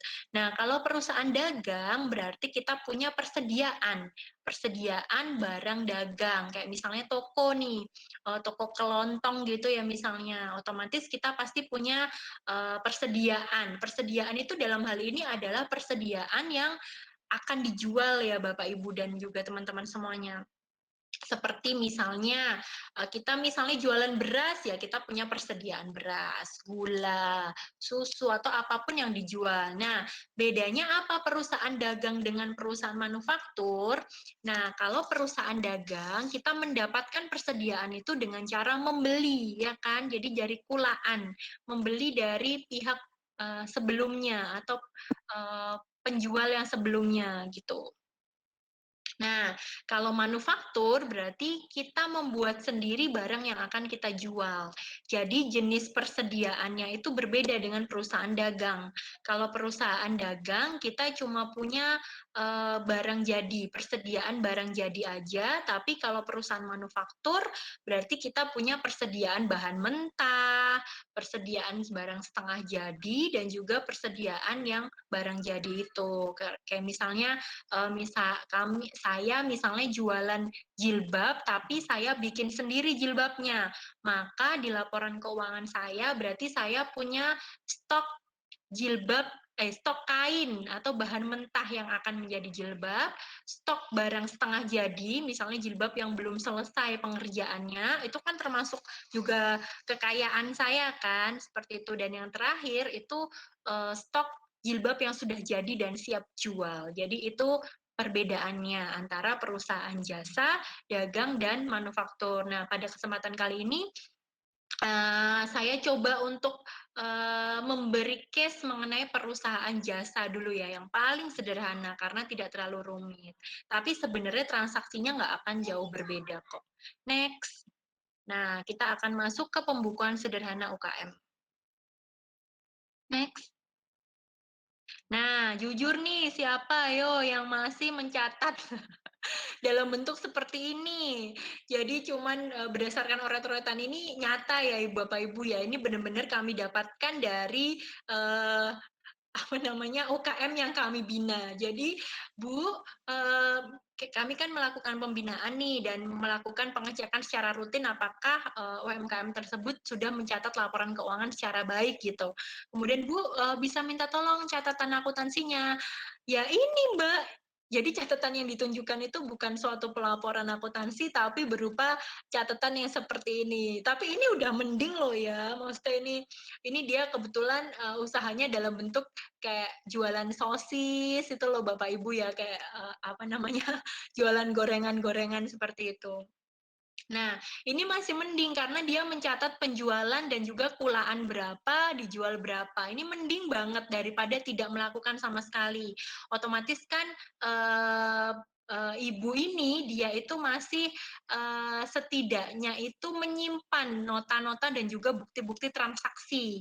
Berarti dia masih aware dengan yang namanya pencatatan akuntansi seperti itu. Jadi Bapak Ibu paling tidak melakukan pencatatan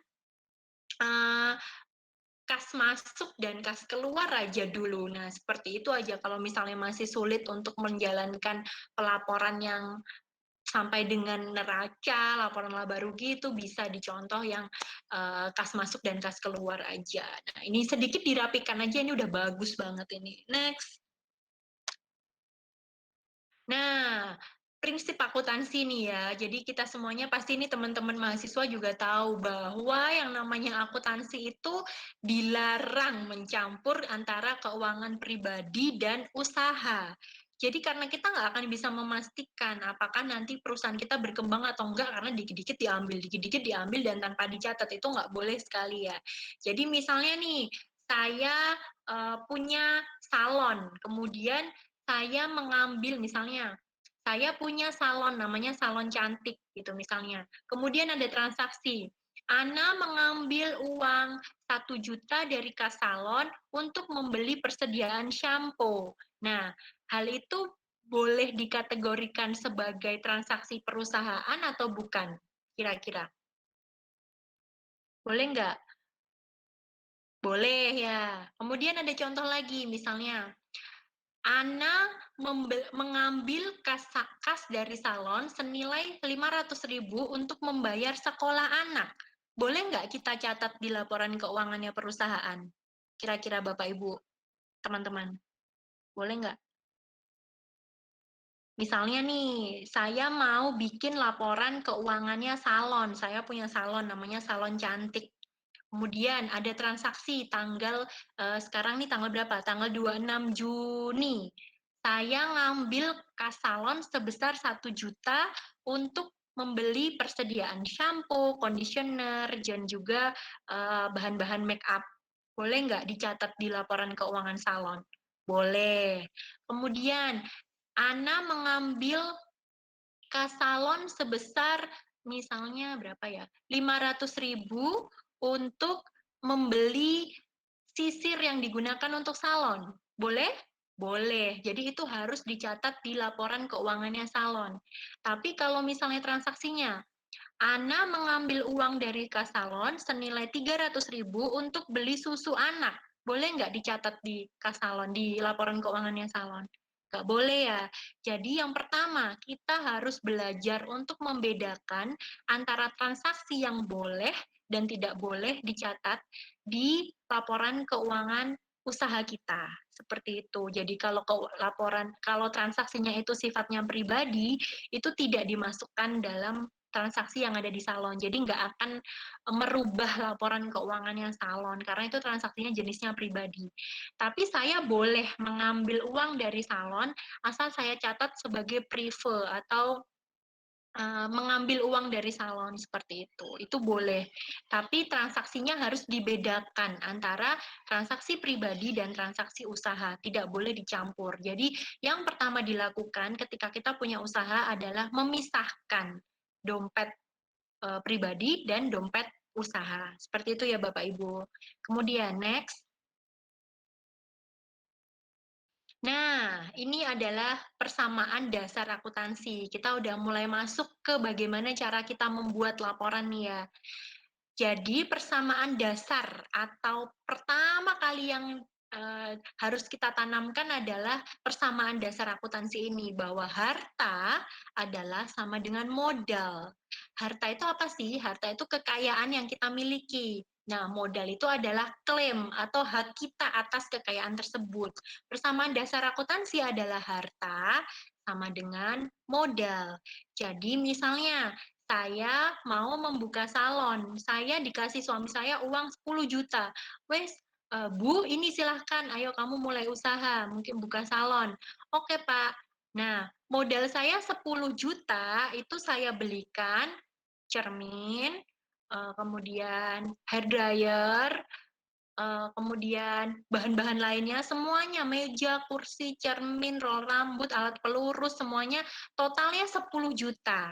Berarti harta saya berupa cermin, meja, kursi, dan semuanya senilai 10 juta sama dengan modal saya yang dikasih suami saya 10 juta tadi.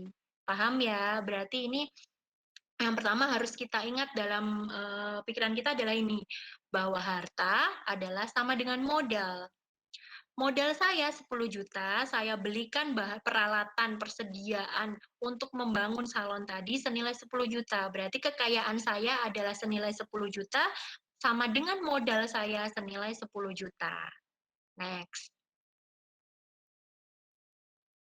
Nah, lambat laun saya merasa modal yang saya miliki itu tidak cukup gitu. Akhirnya saya mau memperbesar skala bisnis saya.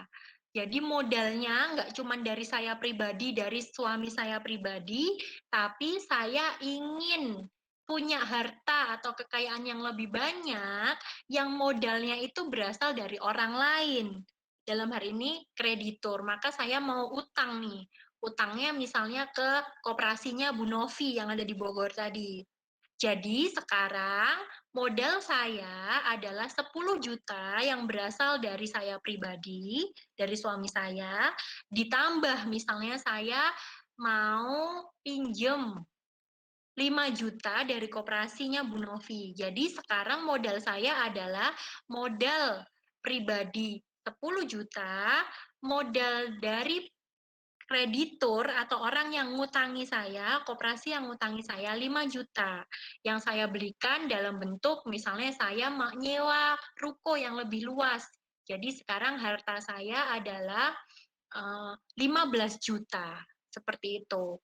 Jadi sebenarnya persamaan dasar akuntansi yang paling awal itu adalah harta sama dengan modal. Kemudian meningkat lagi nih modal. Ternyata modal itu nggak cuman atau hak atau klaim atas kekayaan itu nggak cuman berasal dari kita pribadi aja, tapi berasal dari orang lain atau dalam hal ini kreditur. Maka harta sama dengan modal milik sendiri dan modal milik kreditur. Next. Sehingga persamaan dasar akuntansi yang sekarang ini kita ketahui secara luas, itu seperti ini. Harta kita atau kekayaan kita sama dengan kewajiban atau modal yang kita peroleh dari orang lain, ditambah dengan modal yang kita dapatkan atau milik kita sendiri. Seperti itu. Ini harus dipegang terus ya Bapak Ibu ya. Harta sama dengan kewajiban plus modal. Ini adalah persamaan dasar akuntansi, jalan pikiran kita supaya kita itu bisa membuat laporan keuangan. Nah, harta itu turunannya apa aja sih? Jadi kalau di akuntansi, akun-akun yang masuk ke dalam harta itu bisa dalam bentuk kas. Jadi harta kita nih dari modal 10 juta itu bisa berbentuk kas.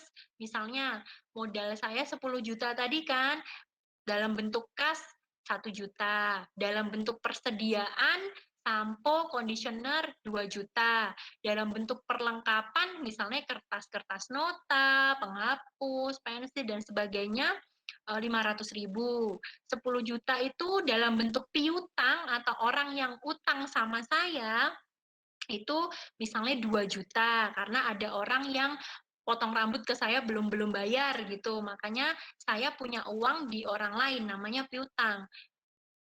Misalnya 2 juta. Kemudian peralatan, saya punya peralatan misalnya ya kayak sisir, kemudian catokan dan lain sebagainya 5 juta. Nah, total harta ini harus sama dengan modal ditambah dengan kewajiban kalau kita punya. Seperti itu. Jadi persamaan dasar akuntansi adalah harta sama dengan kewajiban plus modal. Kewajiban ini bisa nol kalau kita nggak pinjem ke orang lain. Tapi namanya persamaan dasar akuntansi itu harus seimbang antara harta sama dengan modal. Itu harus balance kalau dalam istilah akuntansi. Nah, kalau kewajiban itu bisa terdiri dari utang usaha, utang dagang, utang bank, utang koperasi itu namanya utang usaha, utang dagang, utang wesel juga bisa. Nah, kalau modal yang bisa menambah modal itu adalah pendapatan.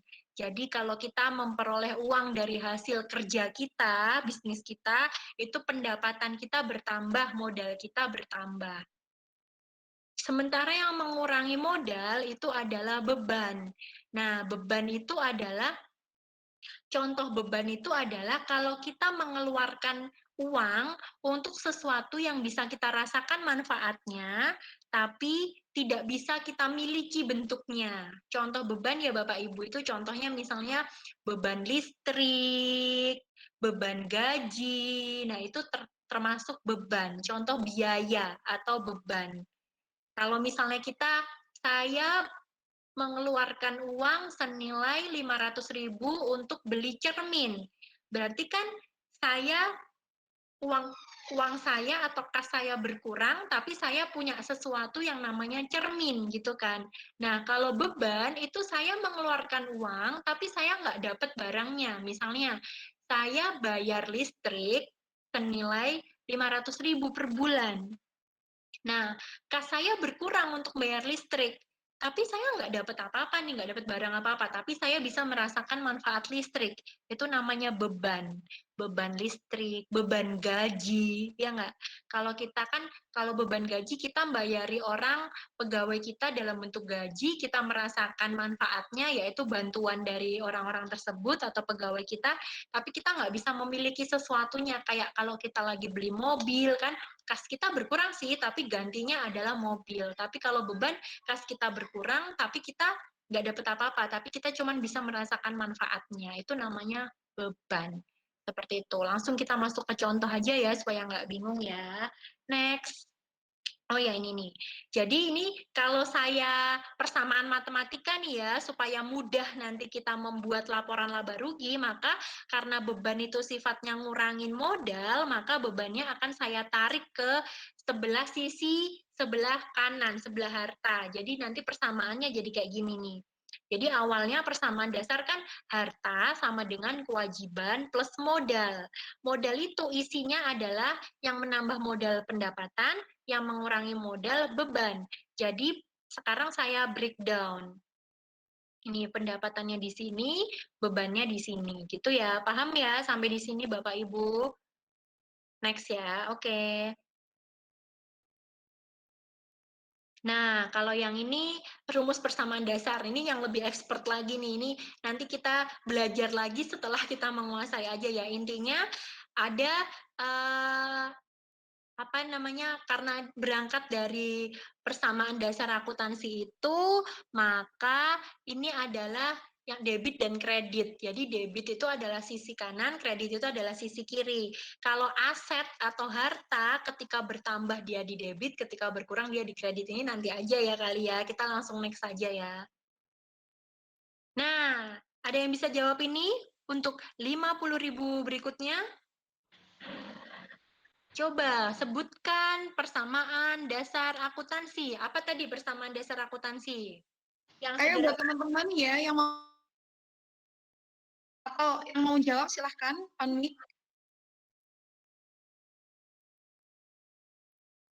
50.000 jawab persamaan dasar. Enak banget. Mahasiswa saya pasti kalau ikutan ini udah langsung kayak mendadak ini mereka nih. Sania jangan jawab loh ya. Sama dengan Enggak kok Bu. modal. Ayo Harta mungkin Nah, sama dengan silakan. modal. untuk dapat Oh ini Bu ada yang mau jawab Bu. Dari siapa? Silahkan namanya. on-mic dong, on-mic biar Harta rame. sama dengan modal. Oh siapa ini? Oh Bu Harta Rahmawati sama dengan lagi. modal. Gimana Bu? Ya, harta sama dengan modal. Ya, Tidak betul. salah. Aduh, ini gawat nih, Bu Rahmawati nih aktif sekali nih, bisa langsung sebagai pemenang. Kalau hari Tapi ini buat ada teman-teman ya lomba-lomba. kalau mau jawab silahkan on. Betul, jadi harta, diingat-ingat terus ya, harta sama dengan modal. Modal itu bisa dari kita sendiri, bisa dari orang lain. Maka persamaan yang turunannya adalah harta sama dengan kewajiban plus modal. Karena kewajiban atau utang itu adalah sebenarnya modal yang kita dapatkan dari orang lain. Nah, makanya namanya utang atau kewajiban. Jadi betul sekali, harta sama dengan modal. Atau harta sama dengan kewajiban plus modal. Itu adalah yang harus kita pegang teguh ya. Ini pokoknya itu aja yang kita ingat-ingat. Terus next. Nah, sekarang kita langsung ke contoh transaksi. Jadi misalnya ada case di sebuah salon ya. Jadi saya udah bikin nih tabelnya.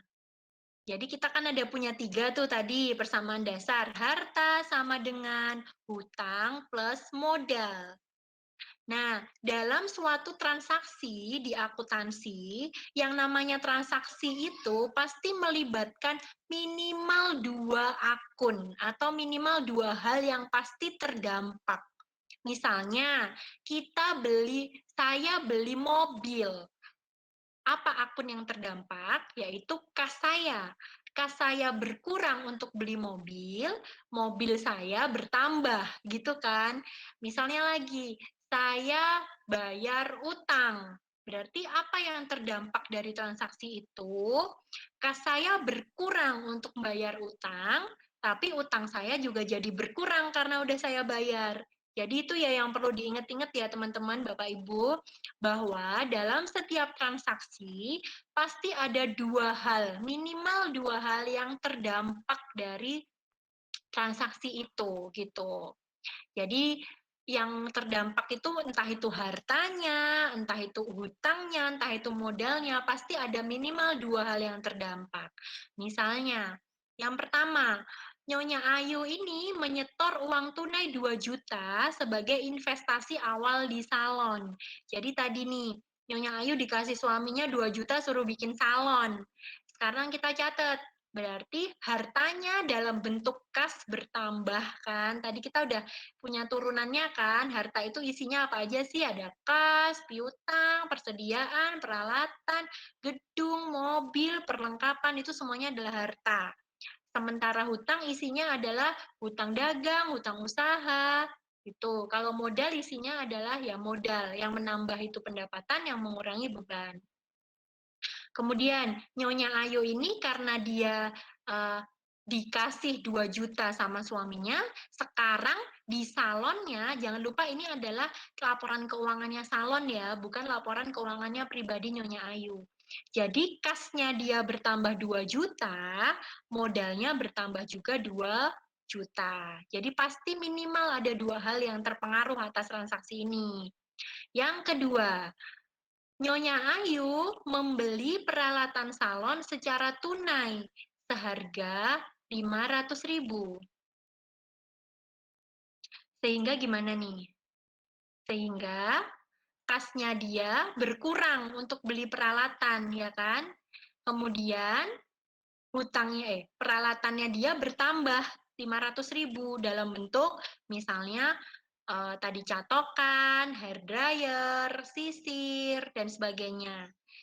Jadi kalau di laporan keuangan itu kita nyatakan dalam uang ya Bapak Ibu, jadi bukan kita nyatakan peralatan, catokan, terus habis itu tidak ya. Jadi kalau di laporan keuangan itu semuanya harus dinominalkan dalam bentuk uang.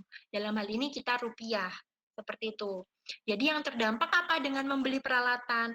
Kasnya berkurang 2 juta, tapi peralatannya bertambah, kasnya berkurang 500.000, tapi peralatannya jadi bertambah 500.000. Next. Oh ini sepertinya lupa nggak di record ya? Udah di record belum ya? Tolong ya, teman-teman Ambas. Oke, selanjutnya yang ketiga. Nyonya Ayu membayar uang sewa kamar untuk bulan Januari sebesar 200.000. Jadi misalnya Nyonya Ayu ini untuk salonnya dia nyewa sebuah ruangan di sebuah gedung gitu misalnya. Sewanya per bulan itu adalah 200.000. Maka setiap bulan dia harus mengeluarkan kas sebesar 200.000 sehingga kasnya berkurang 200.000, modalnya berkurang 200.000. Karena tadi modal kan isinya apa sih yang mengurangi modal? Beban kan, yang mengurangi modal beban. Kalau kita nyewa, kita kan merasakan manfaatnya, tapi kita nggak mengeluarkan uang, merasakan manfaat, tapi nggak dapat produknya gitu kan istilahnya. Sama dengan sewa kan, kita ngeluarin uang untuk bayar sewa, tapi kita bisa merasakan manfaat sewa itu, tapi kita nggak bisa megang bentuknya sewa itu, maka dia berada di modal. Jadi kasnya berkurang 200.000, modalnya pun juga berkurang 200.000. Seperti itu. Selanjutnya, Nyonya Ayu, yang bawah tadi belum guys, yang nomor 4. Nah, Nyonya Ayu membeli secara kredit peralatan salon dari toko makmur. Harganya 600.000 dan perlengkapan salon 300.000 dari toko makmur. Kalau membeli secara kredit berarti hartanya bertambah berupa peralatan dan juga perlengkapan, tapi utangnya juga nambah karena dia belinya nggak pakai kas, tapi dia dalam bentuk utang. Berarti dia peralatannya dan perlengkapannya, harta dalam bentuk peralatan dan perlengkapan juga bertambah, utangnya pun juga bertambah. Gitu ya. Next. Kemudian, meminjam uang. Kalau minjam uang dari koperasi senilai 1 juta. Ketika kita minjem uang, berarti kita dapat apa? kas kan ya, dapat duit, dapat uang tunai, dapat kas, harta kita jadi bertambah senilai 1 juta. Tapi utang kita juga bertambah senilai 1 juta. Itu. Nah, selanjutnya, Nyonya Ayu menyelesaikan pekerjaan merias senilai 500.000 dibayar tunai. Nah, kalau kita itu menyelesaikan jasa kita atau menyelesaikan pekerjaan kita, berarti kita kan dapat pendapatan ya. Pendapatan tadi kan menambah modal, maka dia letaknya ada di sisi modal. Jadi dia dapat kas senilai 500.000, modalnya pun juga bertambah 500.000 karena kan kita harus memenuhi kaidah persamaan dasar akuntansi tadi ya. Minimal 2 hal yang terdampak. Sisi kanan harus sama dengan sisi kiri, seperti itu. Next. Membayar gaji, ini sama dengan membayar uang sewa. Pokoknya bayar gaji, bayar listrik, bayar sewa, itu adalah masuknya ke beban, mengurangi modal. Berarti ketika membayar gaji, kasnya perusahaan berkurang untuk dibayarkan ke pegawai, modalnya juga berkurang karena dia beban. Beban kan mengurangi modal. Seperti itu. Ini lagi nih sama nih, menyelesaikan pekerjaan merias, dibayar tunai. Berarti kasnya dia bertambah karena dia menyelesaikan pekerjaan, dapat pendapatan, modalnya juga bertambah karena dia mendapat tambahan modal dalam bentuk pendapatan. Oh ya, maaf, agak pelan-pelan ya. Nggak apa-apa nih, nggak apa-apa. Siap. Yang pertama ya ini ya. Jadi, pokoknya prinsipnya harus sesuai dengan kaidah persamaan dasar akuntansi. Dalam setiap transaksi, minimal ada 2 hal yang pasti dipengaruhi. Nah, persamaan dasar akuntansi tadi kan harta sama dengan hutang plus modal. Ya, harta adalah sisi kanan, hutang plus modal adalah sisi kiri. Jadi kita harus selalu membalancekan keduanya. Ketika sisi kanan bertambah, sisi kiri juga harus bertambah atau berkurang, kayak gitu. Bisa nggak kalau misalnya dua-duanya itu berada di sisi kanan atau di sisi kiri aja? Bisa, nanti ada ya contoh transaksinya. Jadi ini ya, jadi kalau misalnya pekerjaan jasa nih, balik lagi ke nomor 8, kalau kita itu mendapatkan uang dari hasil pekerjaan kita, maka kita kan mendapatkan pendapatan kan, dapat uang dari hasil kerja, berarti menambah modal. Karena modal tadi turunannya adalah pendapatan yang menambah modal dan beban yang sifatnya mengurangi modal. Boleh dilanjut? Oke. Nah, selanjutnya membayar utang ke toko makmur 300.000. Bayar utang. Kalau bayar utang pakai apa? Pakai duit kan? Pakai uang tunai kan? Berarti karena uang tunai kita kepakai buat bayar utang, uang tunai kita atau kas kita menjadi berkurang. Kas kita berkurang 300.000, utang kita karena udah kita bayar menjadi berkurang juga 300.000. Terus selanjutnya nih, contoh beban lagi nih, membayar rekening listrik bulan Januari. Jadi, karena bayar listrik itu pakai uang tunai, berarti harta kita dalam bentuk kas berkurang 100.000 untuk bayar listrik. Karena listrik itu masuk ke golongan beban, maka dia itu jadi mengurangi modal. Kasnya berkurang 100.000, modalnya pun berkurang 100.000. Seperti itu.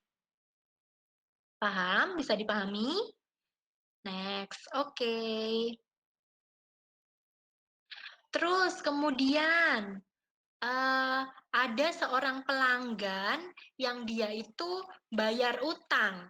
Berarti misalnya saya tuh sebelumnya merias Nyonya Harmini, tapi dia nggak bayar, katanya utang dulu Bu. Kemudian di tanggal 11 nih misalnya, dia bayar utang. Nah, Berarti kas saya jadi bertambah karena Nyonya Harmini bayar utang, piutang saya menjadi berkurang. Karena sebelumnya pasti saya catatkan piutang saya kan. Piutang itu adalah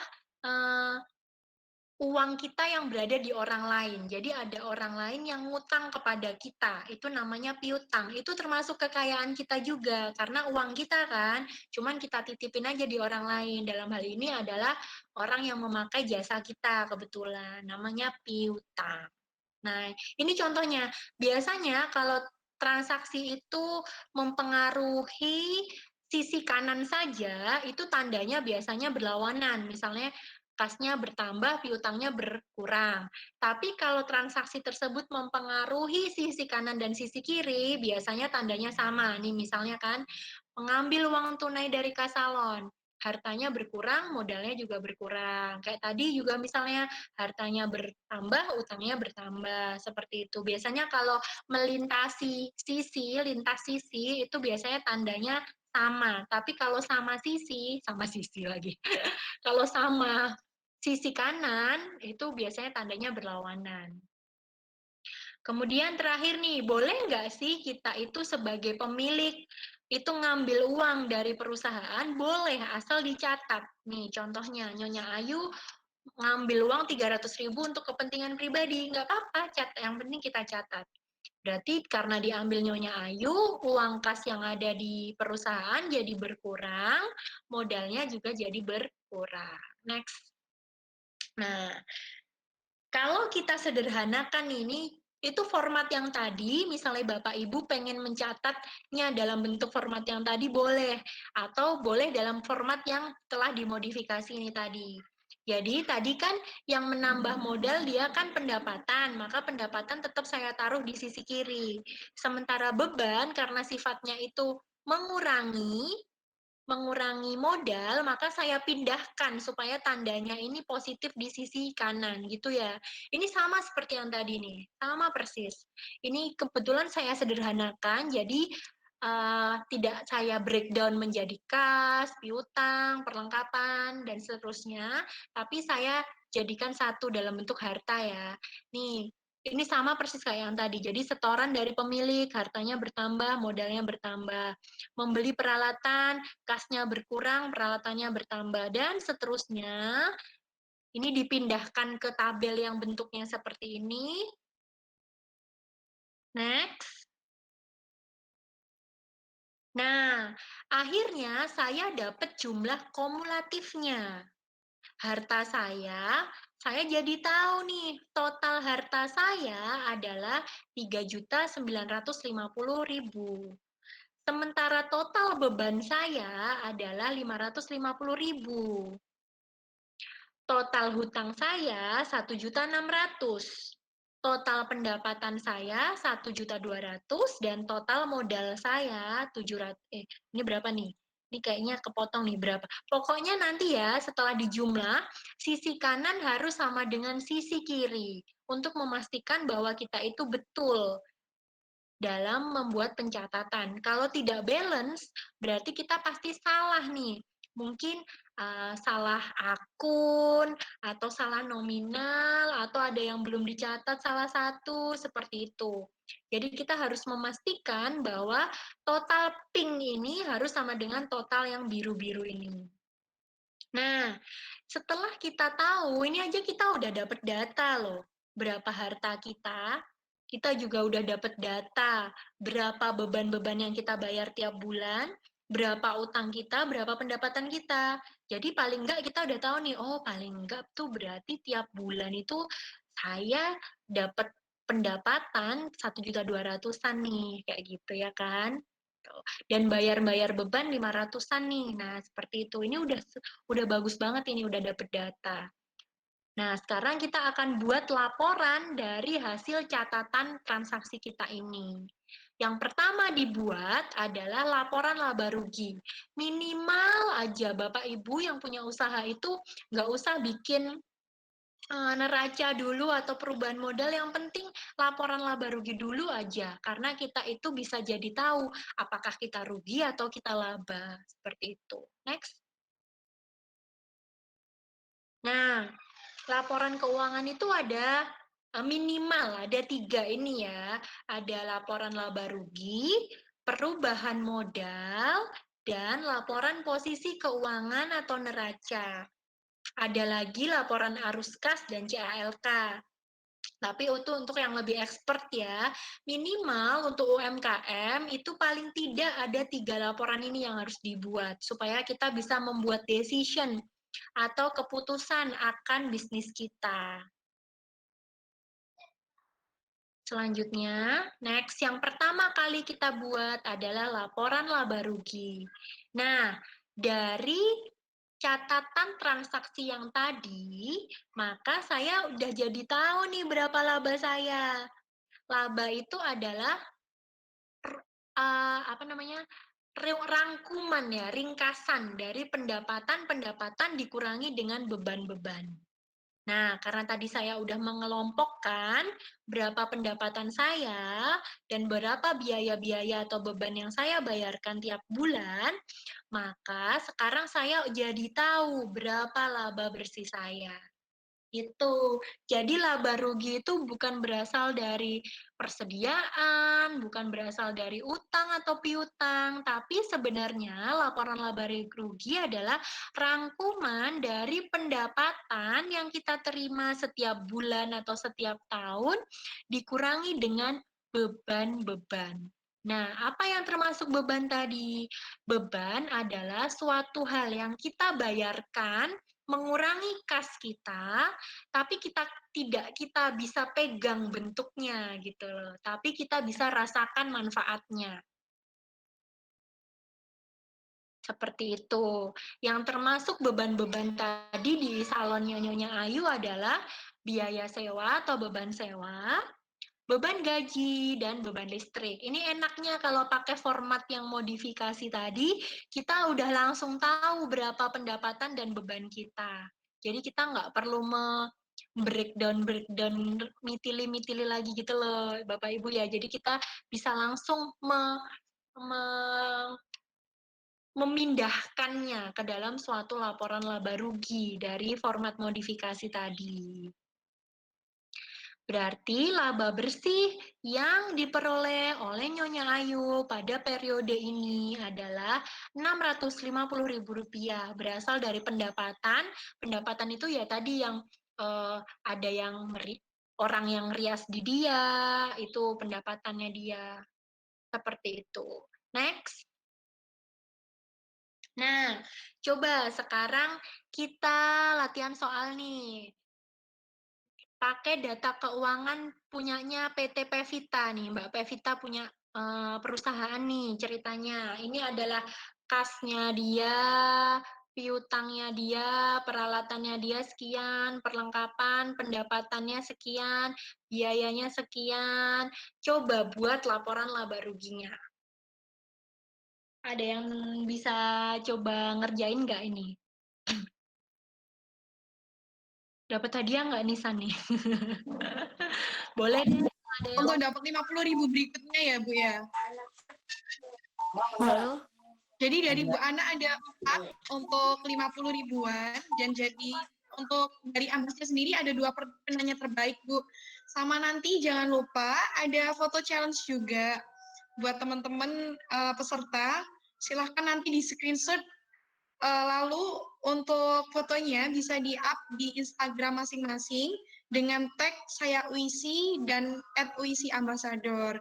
Bisa kasih caption semenarik mungkin, Bu, di story Instagram-nya. Jadi tugas rumah aja, Bu. Oke, kita bahas bersama-sama ya. Jadi seperti yang contoh case sebelumnya, bahwa laporan laba rugi itu hanya merangkum antara pendapatan dan juga beban. Jadi tinggal kita cari aja nih, berapa pendapatannya kita hitung. Berarti kas masuk nggak ke laporan laba rugi? Tidak. Piutang masuk nggak ke laporan laba rugi? Tidak. Peralatan masuk nggak dia ke laporan laba rugi? Tidak. Perlengkapan? Tidak. Nomor 5 dan 6 pendapatan, apakah dia masuk ke laporan laba rugi? Iya, ya kan? Beban atau biaya masuk? Iya. Gaji? Masuk ke beban nggak tadi? Iya. Biaya? Iya. Modal? Tidak. Next. Nah, ini dia laporan laba ruginya PT Pevita. Oh, ternyata Pevita bergerak dalam bidang jahit-menjahit, guys, ini, guys. Jadi, pendapatannya PT Pevita adalah dari pendapatan jahit dan pendapatan lain-lain. Mungkin pendapatan dari masang kancing gitu ya. Atau apa sih biasanya kalau menjahit itu ya. Nah, pendapatannya Pevita di tahun 2015 adalah 1 juta. Jumlah total pendapatannya adalah 1 juta. Total bebannya adalah beban gaji, beban perlengkapan, dan beban lain-lainnya 350.000. Jadi total laba bersihnya Pevita adalah 650.000. Gampang ya. Jadi perlu diingat-ingat lagi, pokoknya laba rugi itu tujuannya cuma nyari selisih antara pendapatan dengan beban-beban aja gitu. Jadi untuk yang lainnya, yang harta dalam bentuk kas, piutang itu kita abaikan. Kita cuma nyari tahu berapa total pendapatan, berapa total beban kita kurangi, itu adalah laba kita. Tuh. Next. Nah, gampang nih. Ini untuk 50.000 terakhir ya, Bu? 25.000 ya? Masih ada 1 kuis lagi soalnya. Oh iya, jadi yang ketiga tadi 50.000, untuk ini kita ke 25.000 nih. Kita bakal bagi saldo aja ya, Bu? Tapi nggak apa-apa deh kalau banyak yang misalnya pengen jawab, nanti saya tambahin deh 50.000, San. Wah. Ada yang jawab di itu loh, di kolom Bagi yang komen. bagi yang belum dijawab silakan. Yang karena 50.000 usahanya harus lebih harus berani on mic nih. Ya, pakai on mic ya. On mic. Pendapatan dan beban. Udah ada nih San, Putri Ayu nih. Ya, silakan sebutkan nama sama asalnya dari mana.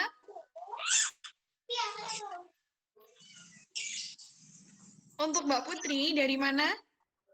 Saya dari Pasuruan. Oh iya, jawabannya apa tadi? Akunnya yaitu pendapatan dan beban atau biaya. 50.000 Caranya rupiah. pendapatan. Oke, selamat. Dapat saldo ringan aja dari ya Bu Ana ya, 50.000 rupiah. Ini masih ada 1 kuis lagi nih, ya udah berarti nanti saya tambahin deh 50.000. Oke, berarti akun yang membentuk laporan laba rugi adalah pendapatan dan beban. Jadi nggak usah nyari-nyari yang lain-lainnya. Pokoknya kalau mau tahu laba kita, tinggal nambahin aja seluruh pendapatan dan ngurangin dengan seluruh total beban. Udah pinter-pinter nih, alhamdulillah, masya Allah, berkah ya ilmunya guys. Next. Nah, laporan yang kedua adalah laporan perubahan modal. Itu kita tuh cuman pengen nyari tahu gitu loh guys, berapa modal awal kita dikurangi dengan dan berapa sekarang kondisi modal terakhir akhir tahun itu berapa gitu loh, seperti itu. Nah, modal awal itu kan tadi tuh yang pertama dikasih sama suaminya Nyonya Ayu kan, pertama dikasih 2 juta. Kemudian hal yang menambah modal adalah laba. Jadi memang siklusnya itu yang pertama harus kita buat adalah laporan laba rugi dulu. Kita nggak bisa bikin laporan perubahan modal lebih dulu, karena elemen laba bersih ini kita dapatkan dari laporan laba rugi. Jadi sebelum membuat laporan perubahan modal, terlebih dahulu kita harus membuat laporan laba rugi. Seperti itu ya. Jadi, laporan perubahan modal adalah modal awal ditambah laba atau dikurangi rugi. Kalau misalnya Nyonya Ayu itu rugi itu sifatnya mengurangi modal, dan dikurangi dengan prive. Prive itu tadi yang ngambil secara pribadi tadi loh guys. Itu. Jadi, laporan perubahan modal itu adalah modal awal, rumusnya nih, ditambah laba, dikurangi rugi, dikurangi prive. Kalau dia laba ya modalnya akan bertambah, kalau dia rugi ya modalnya akan berkurang. Seperti itu. Jadi modal akhirnya dia adalah Rp2.350.000. Berarti naik nih, berarti ada peningkatan nih di salonnya Nyonya Ayu. Sehingga suaminya pasti nanti bisa bikin decision. Eh, Ayah ini modalnya ayah kasih 2 juta, sekarang modalnya terakhir akhir tahun 2.350.000. Ada kenaikan nih, berarti bisnisku sedikit banyak increase nih, meningkat nih. Berarti boleh ya dijalanin lagi tahun depan. Oh iya, nah itu kan termasuk decision ya. Coba kalau misalnya rugi, terus ruginya itu bertahun-tahun, pasti kan nanti decisionnya kan akan berbeda seperti itu. Mungkin Sania bisa sekalian ngecekin pertanyaan deh, San, di Iya, Bu. kolom Ini komen. ada yang pertama dari Farahia Hanana Bila. Dari Jember, Ibu, Iya. izin bertanya, apakah ketika ada biaya, contoh biaya listrik, gaji, dan lain-lain, itu bisa dibukakan akun sendiri. Jadi bukan di akun modal. Yang kedua, ketika ada salah pencatatan dalam laporan keuangan dan sudah terlanjur ditulis, itu bagaimana, Bu, solusinya? Ya, makanya tadi saya coba menjawab ya Bapak ya. Siapa nih? Oh, Ibu, Adik. Saya langsung coba jawab ya. Jadi yang pakai format modifikasi tadi, kan tadi Farah langsung bisa tahu kan berapa total modal dan juga total pendapatannya. Itu boleh kok. Jadi semuanya itu balik lagi ke kita. Asal semuanya harus sesuai dengan kaidah persamaan akuntansi aja tadi. Jadi kalau misalnya beban itu pokoknya ngurangi modal, pendapatan pokoknya nambahin modal, terserah nanti mungkin dibedain. Biasanya sih kalau misalnya di sistem atau secara sistemize, kalau kita masukkan ke modal, biasanya kan langsung terjurnal kan. Jadi sebenarnya kita itu harus siklusnya itu harusnya sebelum buat laporan, sebelumnya harusnya dari transaksi itu kita bikin jurnalnya, jurnal umum. Nah, dari jurnal umum itu kan ada buku besar kan. Nah, buku besar itu sebenarnya udah merangkum seluruh akun-akun itu gitu loh.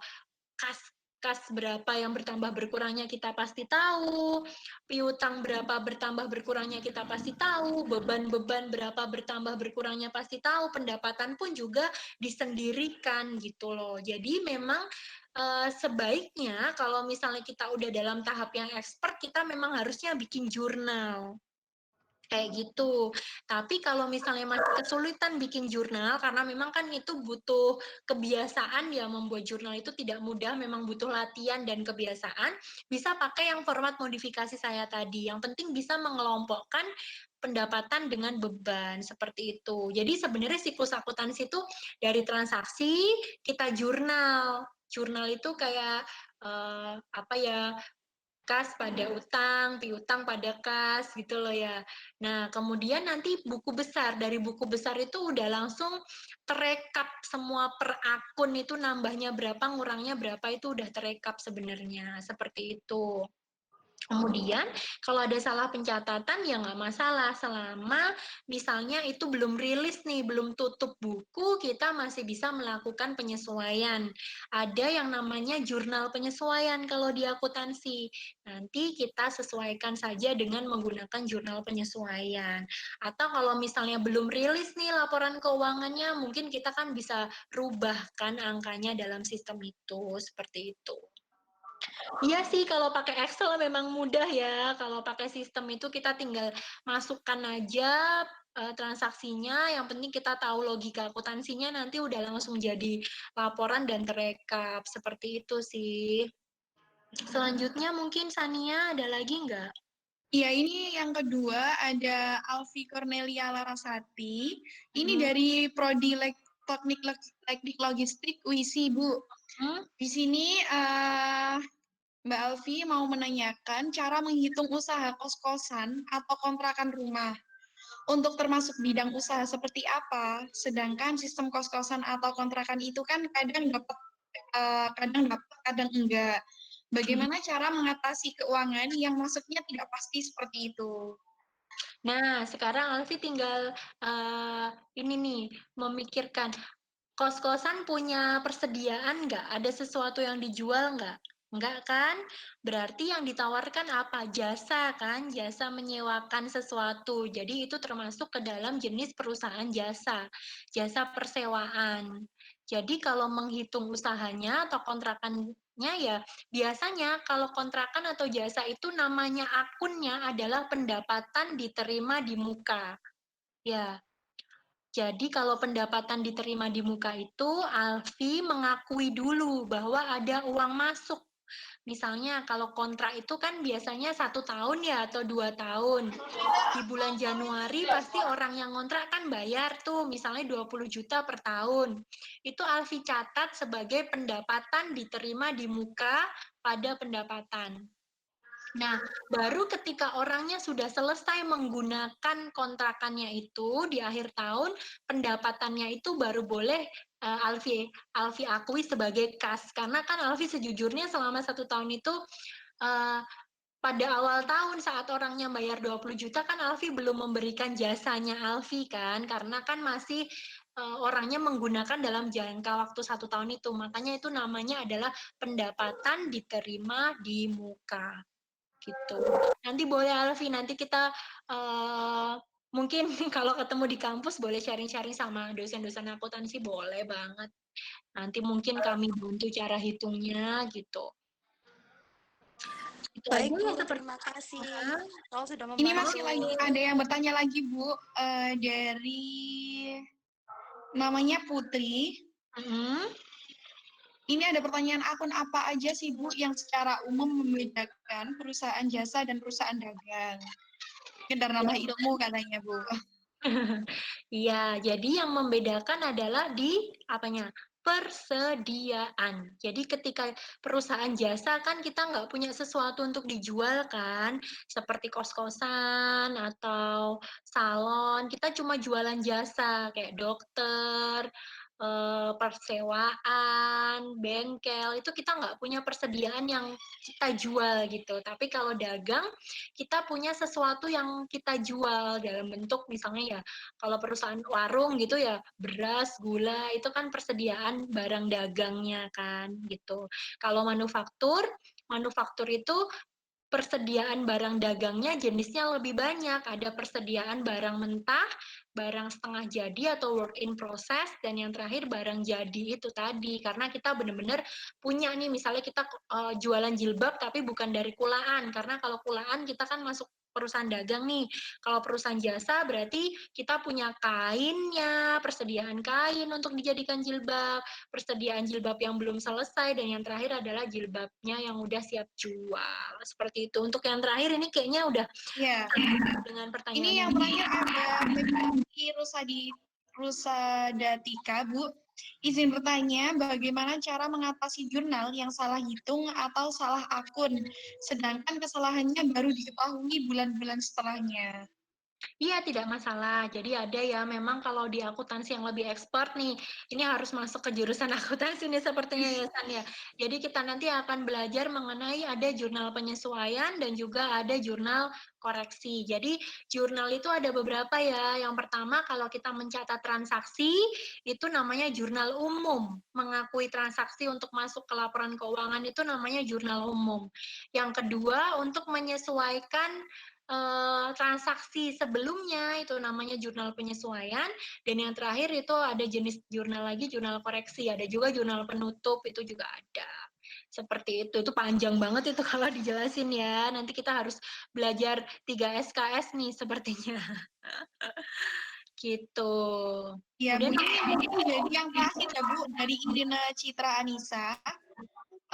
Mau bertanya, apakah perbedaan pencatatan pembukuan dari jenis-jenis perusahaan, khususnya untuk industri besar termasuk dalam manufaktur. Lalu dalam industri besar apakah umumnya pelaporan juga dilakukan secara manual, misalnya dalam Excel? Adakah platform-platform khusus yang mungkin umum digunakan untuk kemudahan membuat laporan keuangan di industri? Terima kasih.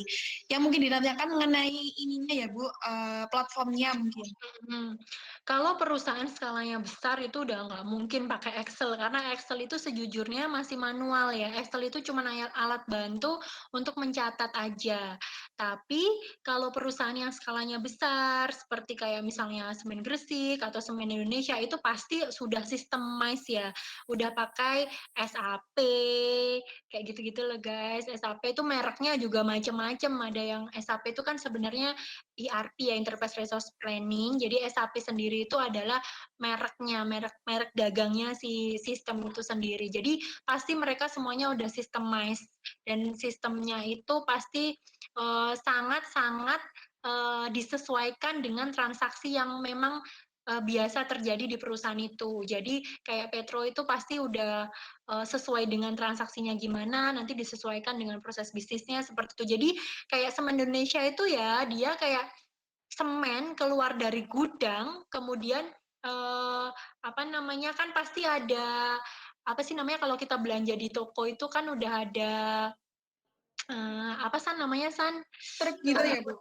Struk ya, yang labelnya gitu loh. Nah, labelnya itu kita dicek sama petugas gudang, klep gitu aja itu sebenarnya udah nggak usah bikin jurnal, nggak usah bikin laporan di sistemnya itu di bagian akuntansi itu lah udah langsung oh barang dagang berkurang 1 gitu. Padahal dia udah nggak ada laporan dari mana-mana, asal semennya itu langsung di scan, klep gitu aja tuh udah langsung terekap gitu loh di laporan keuangan. Jadi zaman sekarang yang namanya akuntan tuh udah bukan lagi akuntan yang membuat laporan keuangan atau membuat jurnal seperti itu. Jadi tugasnya akuntan itu lebih ke analis ya. Jadi kayak dia tuh menentukan decision apa yang sebenarnya paling tepat untuk perusahaan dengan kondisi laporan keuangan yang seperti ini. Jadi misalnya akuntan tuh di prodi akuntansi diajarin nih ada mata kuliah namanya analisa laporan keuangan. Nanti kalian bisa menganalisa misalnya laporan keuangan, persediaannya banyak. Laporan keuangan itu bagus apa jelek? Belum tentu juga ya, Bu. Belum tentu bagus, karena walaupun kelihatannya hartanya banyak dalam bentuk persediaan, tandanya berarti apa? Tandanya kalian nggak jago jualan dong, buktinya persediaan kalian tinggi, berarti kan itu uang mati, nggak laku, makanya persediaannya tinggi. Terus misalnya, piutangnya tinggi, apakah itu tanda bahwa perusahaan itu berjalan dengan baik atau bagus? Bagus nggak kalau piutangnya tinggi tuh? Ya juga belum tentu juga, Bu. Belum tentu juga, karena apa? Berarti piutang yang tak tertagihnya itu besar. Berarti kalian nggak pinter nih, kalian dibohongin terus sama pelanggan kalian. Kalian diutangi terus, orang yang nggak bayar-bayar, kalian diem aja berarti kan kalau piutang kalian tinggi. Nah, seperti itu. Atau misalnya di laporan di neraca tuh, misalnya apa harta kalian 50 juta, tapi utang kalian 40 juta, modal kalian 10 juta. Bagus nggak? Nggak bagus juga kan? Berarti harta kalian memang besar, senilai 50 miliar misalnya. Tapi lebih dari 50% harta kalian itu ternyata ditutup dengan utang. Nah, kayak gitu loh guys. Nah, itu adalah ilmu yang dipelajari oleh salah satunya di prodi S1 akuntansi. Karena zaman sekarang jangan hanya berpuas diri kalau kalian udah bisa menjurnal atau membuat laporan keuangan, karena zamannya sekarang adalah menganalisa dan membuat decision atas informasi yang telah disediakan oleh laporan keuangan itu. Seperti itu ya. Mungkin lanjut ya, ini terakhir nih di neraca ya. Sebelum menjawab pertanyaan, kita mungkin bahas dikit lagi tentang neraca nih. Yang PPT-nya kok hilang?